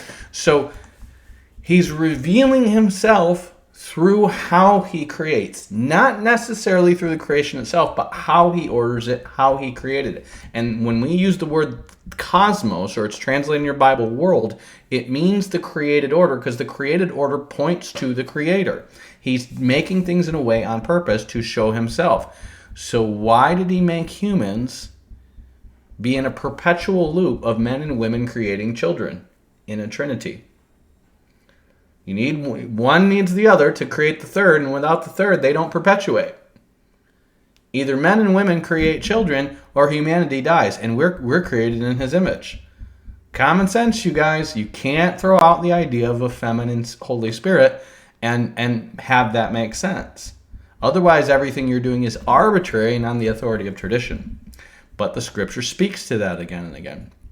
So he says, as I said at first, when all things were in disorder, so in other words, they pre-existed, but they were just in disorder, God created in each thing in relation to itself, and in all things in relation to each other, all the measures in harmony that he could possibly receive. So in other words, he's saying the universe pre-existed in terms of space and matter, and but it didn't exist in terms of an order. And once God put that mathematical order to it, it became time. That's what he's saying. But that's a problem, because that means God is not alone in pre-existing. He pre-exists in a space, and there's matter around him. Which means there's something bigger than God. He's working within the construct of things that pre-existed. And it begs the question of, where did those things come from? because they don't have an idea of where those things came from, but it begs the question. So God is not really on top of this thing, and that's where the Gnostics are going to get into the idea of the demiurge and the architect. So this God is just the demiurge, and there's another God that's over him, and they're going to keep coming up with new names and new, hierarchies of beings and stuff like that.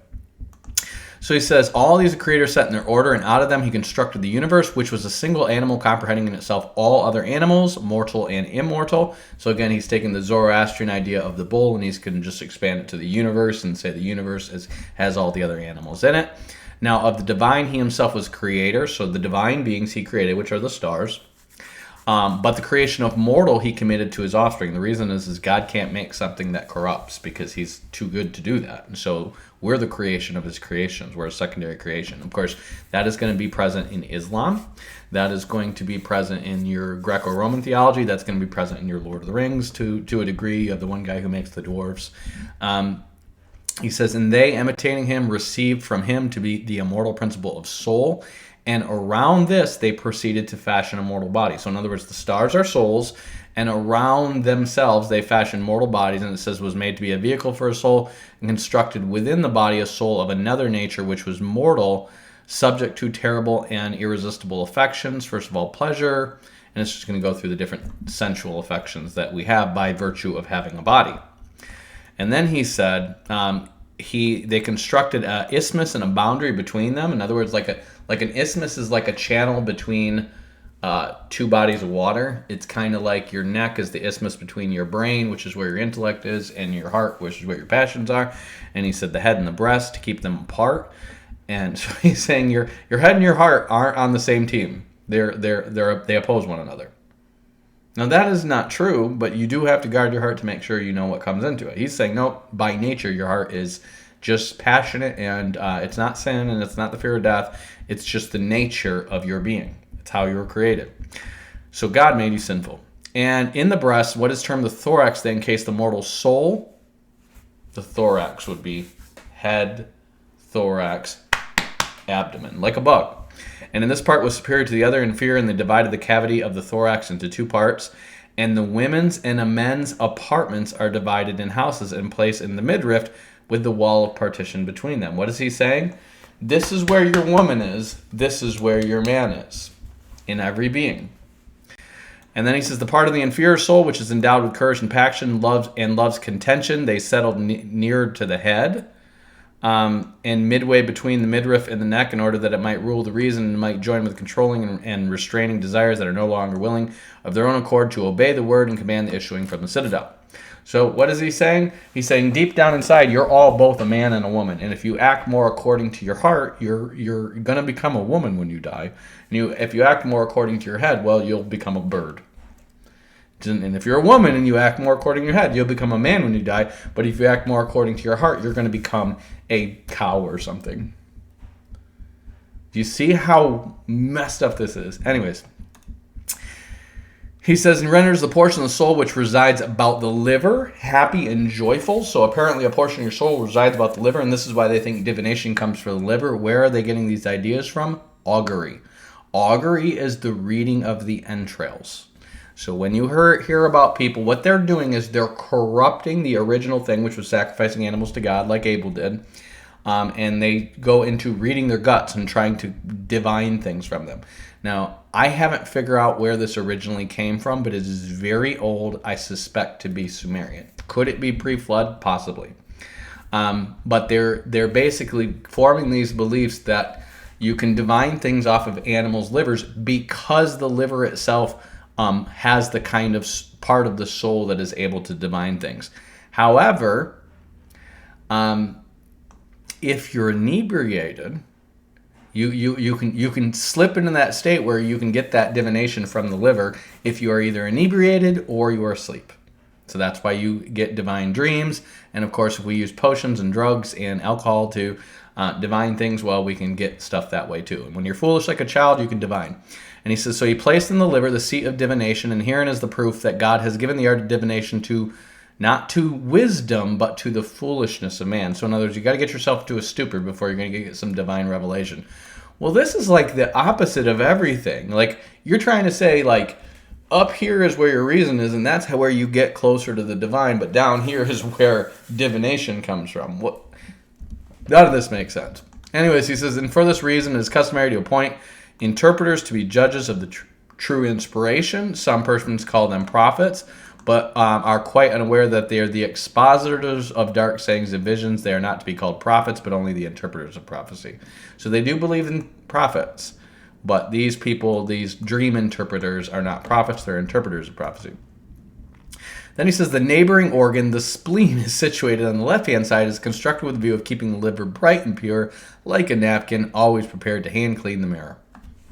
So your spleen is there to clean your liver. I don't know if this is true, like biologically. I don't think so. But then he says, making the whole race. In making the whole race an enemy to philosophy and music and rebellious against the divinest element with us. So, in other words, if you follow your sensual nature, you're not going to like philosophy and music, which is what he says, and rebellious against the divinest element within us. So in other words, if you're righteous, you're going to like philosophy and music, because it's all about the sevens, bro. It's all about the sevens. And then he's going to say, for the bonds of which unite the soul with the body are made fast there, and they are the root and foundation of the human race, made with marrow out of them to be the universal seed of the whole race of mankind. So in other words, they believe your sperm comes from your bone marrow. And they believe your soul comes from your marrow, and your sperm comes from your bone marrow.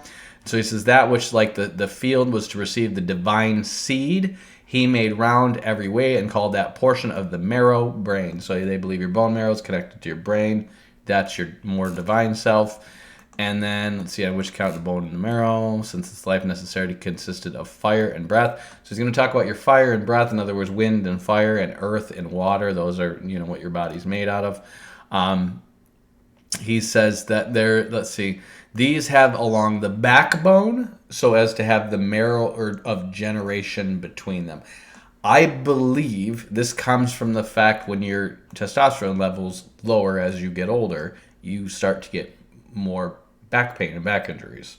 And so I believe they're thinking that the marrow that is down your spine is where the sperm comes from, basically. It seems to be. And he says, so seeing that there is no such as a vacuum in which any of those things are moved can enter, the breath is carried from us into the external air. At the next point, as will be clear to everybody, that it does not go into a vacant space, but pushes its neighbor out of the space, which is thrust out and drives into the neighbor in every way. Everything is a necessity, at last comes to the place from whence the breath came forth and enters there, and following the breath, fills up the vacant space, and this goes on like a rotation of the wheel, because there can be no such thing as a vacuum. I don't know what the heck he's talking about. I think he's trying to talk about the rotation of what we breathe in and what we breathe out, I think. But he's saying there can be no vacuum, because he's obviously never been to space. Because space is fake. We all know that. And they're coming up with ways that the body and soul stuff is all intertwined. And then he says, the particles of blood, too, which are divided and contained within the frame of each animal as a sort of heaven, are compelled to imitate the motion of the universe. So in other words, your circulatory system is like the universe itself. That's what they're saying. It's imitating the universe, because you're a miniature version of God, and the universe is God. And more is taken away than flows in, and then when we decay, we grow or we increase. So in other words, this is how you make yourself either grow or die, by eating food.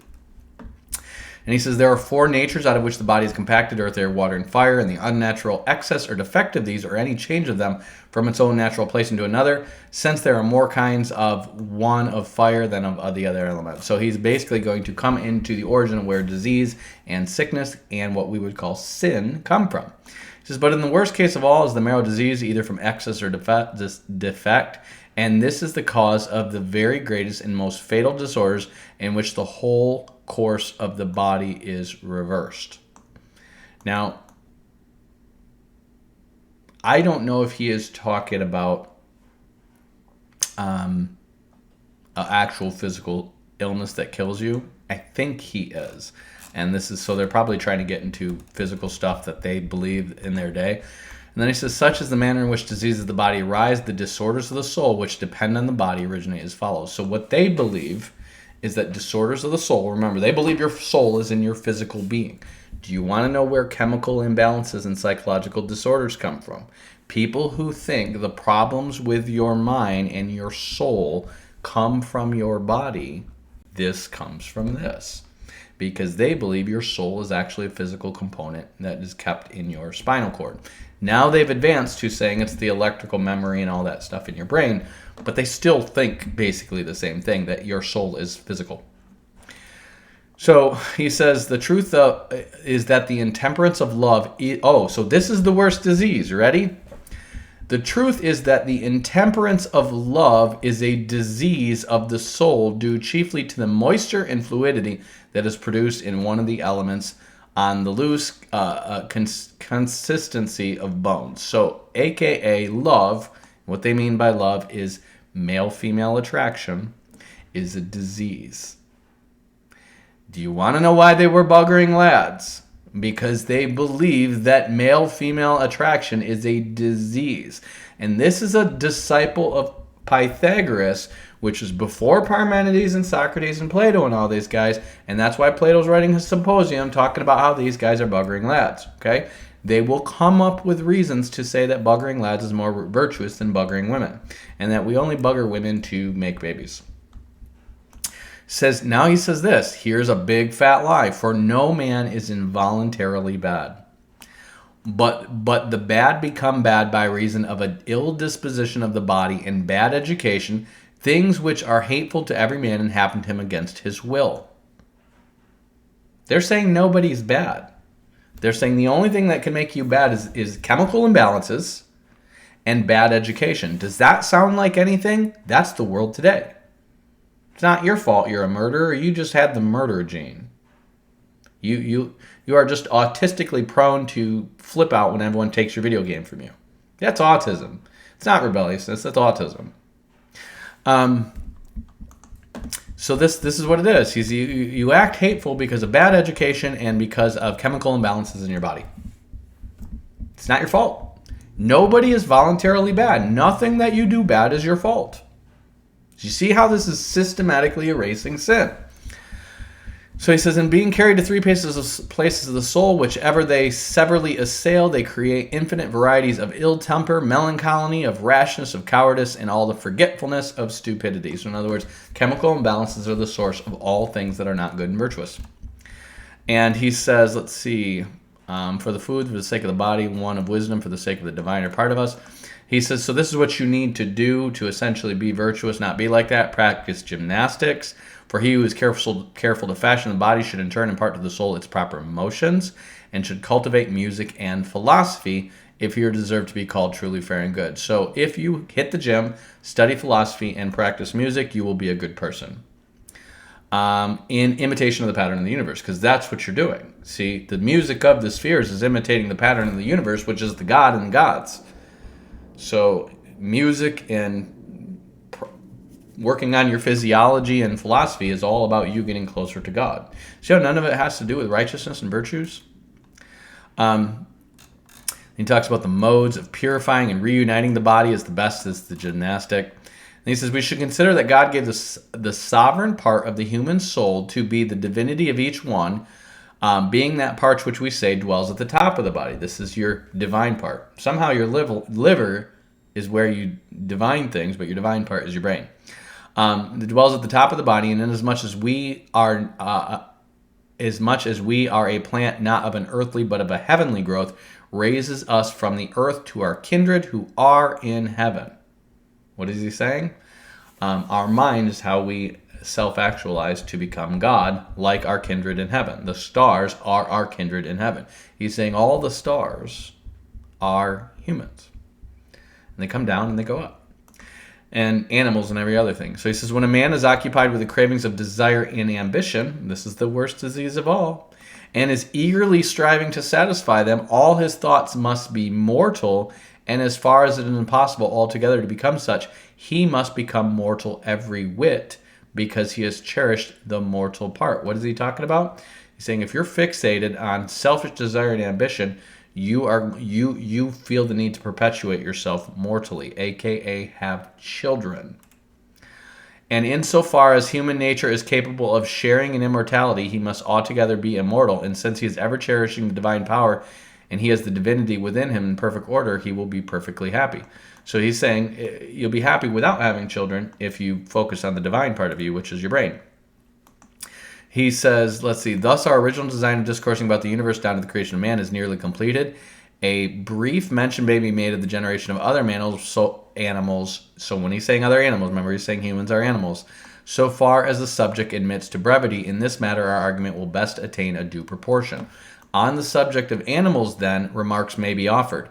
Of men who came into the world, those who were cowards and led unrighteous lives may with reason be supposed to have changed into the nature of women in the second generation.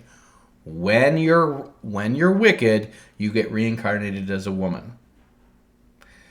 Can you see why these people are buggering lads?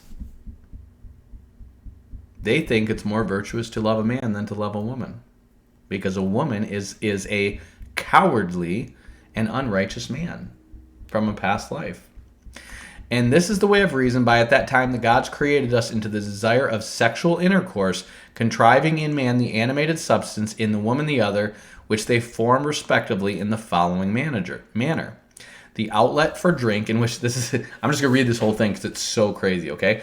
The outlet for drink, which the liquids pass through the lung, under the kidneys, into the bladder, so they actually think that water comes into your body through your lungs. Kid you not. They think both air and water come into your body through your lungs.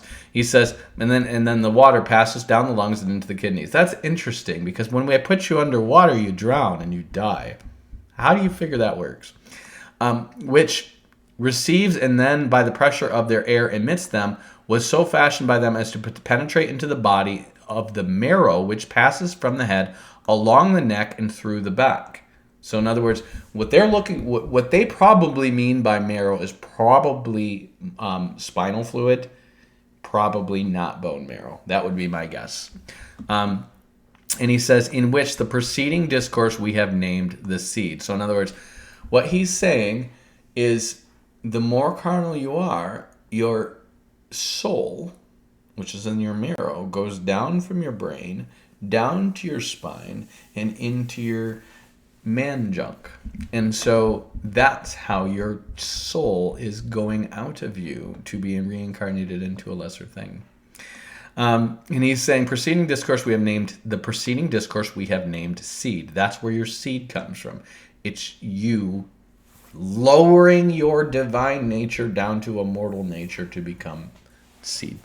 And the seed, having life and becoming endowed with respiration, produces in the part which it lives, which it respires, a lively desire of emission. That's that stuff. And thus creates the love of procreation. Sometimes you just gotta.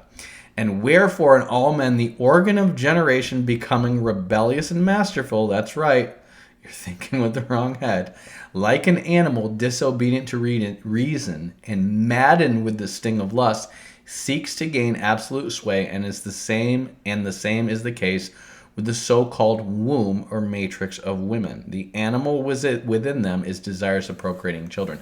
So in other words, when you're full of rebellion and lust, that's when you desire to procreate.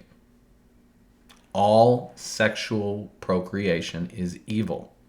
Now, I haven't read Symposium yet, but I'm guessing they're going to say there's kinds of sex that's not evil because you're not procreating. But can you see how people get there really easily? And in the remaining unfruitful longing beyond its proper time gets discontented and angry and wandering in every direction through the body, closes up the passage of breath, and by obstructing respiration drives them to extremity, causing all varieties of disease until at length the desire and love of the man and the woman bring them together as it were plucking fruit from a tree. So it's like it's kind of like how the seed gets bigger and bigger and bigger until it's a fruit, and that fruit needs to be picked. He's saying it's like that. And when their rebellious lust gets the better of them, then they want to procreate.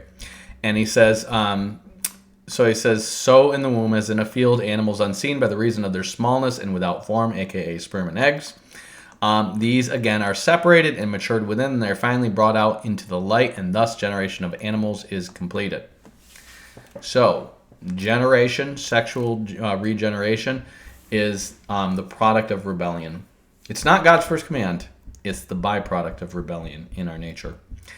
Thus were created the women and female sex in general. That's where women came from, y'all. This is really dumb. I'm just going to throw this out there. If the second generation reincarnations were women, who gave birth to them?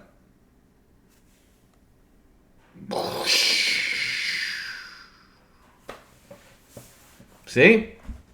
It don't make any sense. It's crazy, but it's a whole lot of words, and it sounds really smart. But the race of birds was created out of innocent, light-minded men who, although their minds were directed towards heaven, imagined in their simplicity that the clearest demonstration of all the things was to be obtained by the sight, and these were remodeled and transformed into birds and grew feathers instead of hair. See? You become birds and you fly away from here, like that girl on Forrest Gump, if you're just super righteous. And the race of wild pedestrian animals, again, came to us, had no philosophy in any of their thoughts, and never considered at all about the nature of the heavens, because they ceased to use the courses of the head, but followed the guidance of the parts of their soul which were in the breast. In other words, they were sensual, and so they became animals. But before that, they became women. The fourth class are the inhabitants of the water. These were made of the most entirely senseless and ignorant of all, whom the transformers did not think any longer worthy of pure respiration, because they possessed a soul which was made of the impure of all sorts by transgression, and instead of the subtle and pure medium of air, they gave them the deep and muddy sea to be their element of respiration, and hence arose in the race of fishes and oysters and other aquatic animals, which have received the most remote habitations as the punishment of their outlandish ignorance. If they still don't learn their lesson when they're walking around as a cow or a dog, then they're going to become a mollusk and dwell at the bottom of the sea until they learn what's good for them and start meditating on things above and not on things below. These are the laws by which animals pass into one another, now as ever changing as they lose or gain wisdom or folly. So as you get foolish and lustful and rebellious, you want to procreate. Dumbest thing you can do. The worst disease of all. He says so we may now say that our discourse on the nature of the universe is as then the world has received animals, mortal and immortal, and is filled with them, and has become a visible animal containing the visible, the sensible God, who is in the image of the intellectual, the greatest, best, fairest, most perfect, only begotten in the heaven. That sums up their theology. There's an inexpressible God, and then there's an ideological being, and then there is a only begotten. So it's kind of a trinity. It certainly has nothing to do with the God of the Bible, nothing whatsoever to do with the God of the Bible. And then it has all these other lower gods, which are based around the planets, and we're stars and we're humans, and we reincarnate up and down and become women and men. How in the name of Jesus did somebody read this and say, this guy was inspired by God to write this crap? I don't know. I don't know. There's only one other writing he has that even expresses theology, and it's more about the soul, and I haven't read that one yet, but this is the main one that mostly, like, when anybody in the early church is citing anything about God or theology from Plato, this is the writing that they're citing. How in the name of George McFly did they think this has anything to do with the God of the Bible? Well, the answer is the people who thought that, guys like Origen and Clement and Justin Martyr and all these guys, were philosophers or occultists before they became Christians. That's why. They knew this stuff before they knew the Bible, and they went into reading the Bible with these preconceived notions in their head. They didn't read the Bible and then read this and go, oh, those sound similar. They don't sound remotely similar except for the name God and only begotten being in them. But none of this has anything to do with anything that God says about God. There's like a couple things that are like, yeah, there's a little bit of concentric circle there, but how in the name of George McFly are you really like reading this and going, oh, he must have been inspired by God to come up with this stuff? They're telling you it comes from astrology. They're praying to multiple gods to help them with their probability of divining the truth. And they're saying it's all based around reincarnation. It's based upon reincarnation, the idea that there is no sin, that you're a God. Nobody really does wrong on purpose. It's all based in fate and, the battle really between the mind and necessity, which is God and fate. So what's going on inside of you is just a reflection of the fight that's going on between God and fate, which sounds more like the dualism that is in Zoroastrianism than anything having to do with the Bible. And yet they're looking at that because the Jews are mixing with Zoroastrianism already. They're mixing with astrology already in the Essene writings, in Philo, in Josephus. You can find elements of these things. And so because they're already syncretizing their religion, they're sitting here going, oh, yeah, it's all the same. These people would be called apostates today. They don't know God. They don't understand epistemologically how to derive their thoughts from God because they don't revere the scriptures as something way better than this. They actually would take the scriptures and the Greeks would mock them. And they say, ha, ha, ha, your God has passions. Your God gets jealous. And we know that God doesn't get jealous. And the Jews, because they didn't want to look bad to the Greeks, said, well, it's just an anthropomorphism and God's just saying how he would feel if he were a human. But he is not a jealous God. This is something they're saying repeatedly. And yet, God reveals himself through Moses as my name is jealous, for I am a jealous God. So this is an affront to the God of the Bible from the get. How the heck are any Jews or Christians falling for this? And the answer is they're not falling from it. They're apostate. They care what men think more than what God thinks, and so they cater God's word to men, just like your liberal Protestants and Catholics are doing today. Just like your Orthodox are doing. The only thing your Orthodox are doing is they're kowtowing to ancient men. Catholics are kowtowing to ancient men and modern men, which is why they believe in aliens and evolution and all this crap now. And the Protestants do the same thing. It's all garbage. It's all false. And these guys are broken. They're literally following Babylonian paganism, and they can't admit it to themselves because they don't they think you're not going to go read the writings that they're claiming inspired their theologians. So when I tell you that these guys are corrupted and getting stuff out of the Egyptian mysteries and the Babylonian mysteries and pouring it into the church through the philosophers, make sure you understand that these guys are saying that the study of the stars is where philosophy comes from. He says, but now in the sight of day and night, the months and revolutions of years have created number, and we have given us a conception of time and the power of inquiring about the nature of the universe, and from this source we have derived philosophy. Remember, he is the student of Pythagoras, who was the first person ever to call himself a philosopher. And what is his student? You couldn't go to his little school or his little club unless you were silent for 3 years and just listened. So when he's saying that astrology, the study of the planets and the stars, is where philosophy is derived, you need to listen loud and clear. He is not using a figure of speech. He's saying philosophy is based on astrology. It's just circular reasoning and mathematical coincidence made to make presumptuous ideas about how God must be and how God must act this way according to necessity. And what you're saying when you say that is that God is under the jurisdiction of fate. Fate is in control. God must act in accordance with fate, or he's in a conflict with fate. They're going to say a bunch of messed up things, but logically, when you say God must do anything of necessity, or just that he must do anything, you are saying fate is in charge, and God is not. So when you mix philosophy in with Christianity, you are inevitably going to come up with a fatalistic system.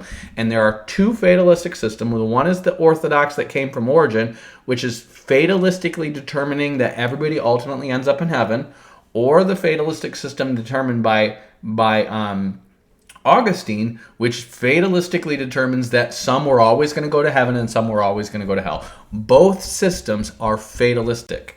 It's just a matter of saying, do you worship a monad or a duad? And you have them both expressed right here, because both Origen and Augustine followed Plato, and they both were Gnostics.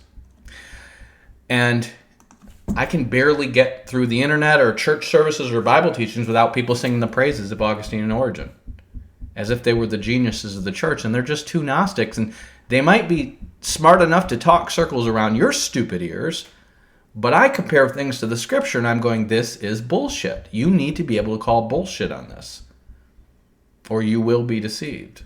So I hope you guys understand this. Again, it's not a long page. You're going to read 42 pages of this. You'll be through the whole thing. 3/4 of it is just mind-numbing nonsense, because it is based on pseudoscientific principles that have not made any sense to anyone for the past several hundred years. But when you get through that and you get to the logic of what they're saying about God and men and the soul and men and women in particular, you see how you come up with a situation that says, okay, we've got kind of three gods here, but you know what we're not going to do? We're never going to represent God in the form of a feminine, because feminine is basically a bad man. A female is a bad male. So why God can't be feminine? Because there can't be any feminine element to how we describe God, because a female is a bad male and God is good. So they systematically erase this, and they're literally calling wisdom a he in the Proverbs when it's clearly a she. And the Spirit in the Old Testament is the proper noun, or the proper pronoun is a she. When you say the Spirit of God, the proper pronoun is a she. I'm not saying it is in the New Testament. It's technically an it or the same, and if you use paraclete, it's a he. But if you're using Spirit in the Old Testament, and if you're using wisdom in the Proverbs especially, it's a she, which is why it's translated as a she. And these guys tried to fix it by making Jesus a kind of he-she, who is both male and female, because in Plato, what is he saying? Here's your male part and here's your female part. And Jesus was perfect, and so he had both of those parts, and he had this totally regulated. And that's why he didn't need a wife and didn't want to procreate. They're judging Jesus by this. Tatian the Syrian did it, Origen did it, Clement did it, Augustine did it. And that's why they promote celibacy among the priests. Because the priests in their world are the highest caste, along with the warriors. So that's the Roman state and their soldiers, and that's them and their priesthood. And underneath them are the merchants and the herdsmen. There's your caste system. And the highest caste should not want to procreate. And that's them. That's the Roman Catholic priesthood. This is not Christianity. It never was. God's religion is simple. His first command was be fruitful and multiply, because in doing so, you keep recreating the Trinity in the earth, the image of God. So, hope you guys are blessed by this. Have a great rest of your weekend. Batman out. Peace. Peace, I'm out. I'm Batman.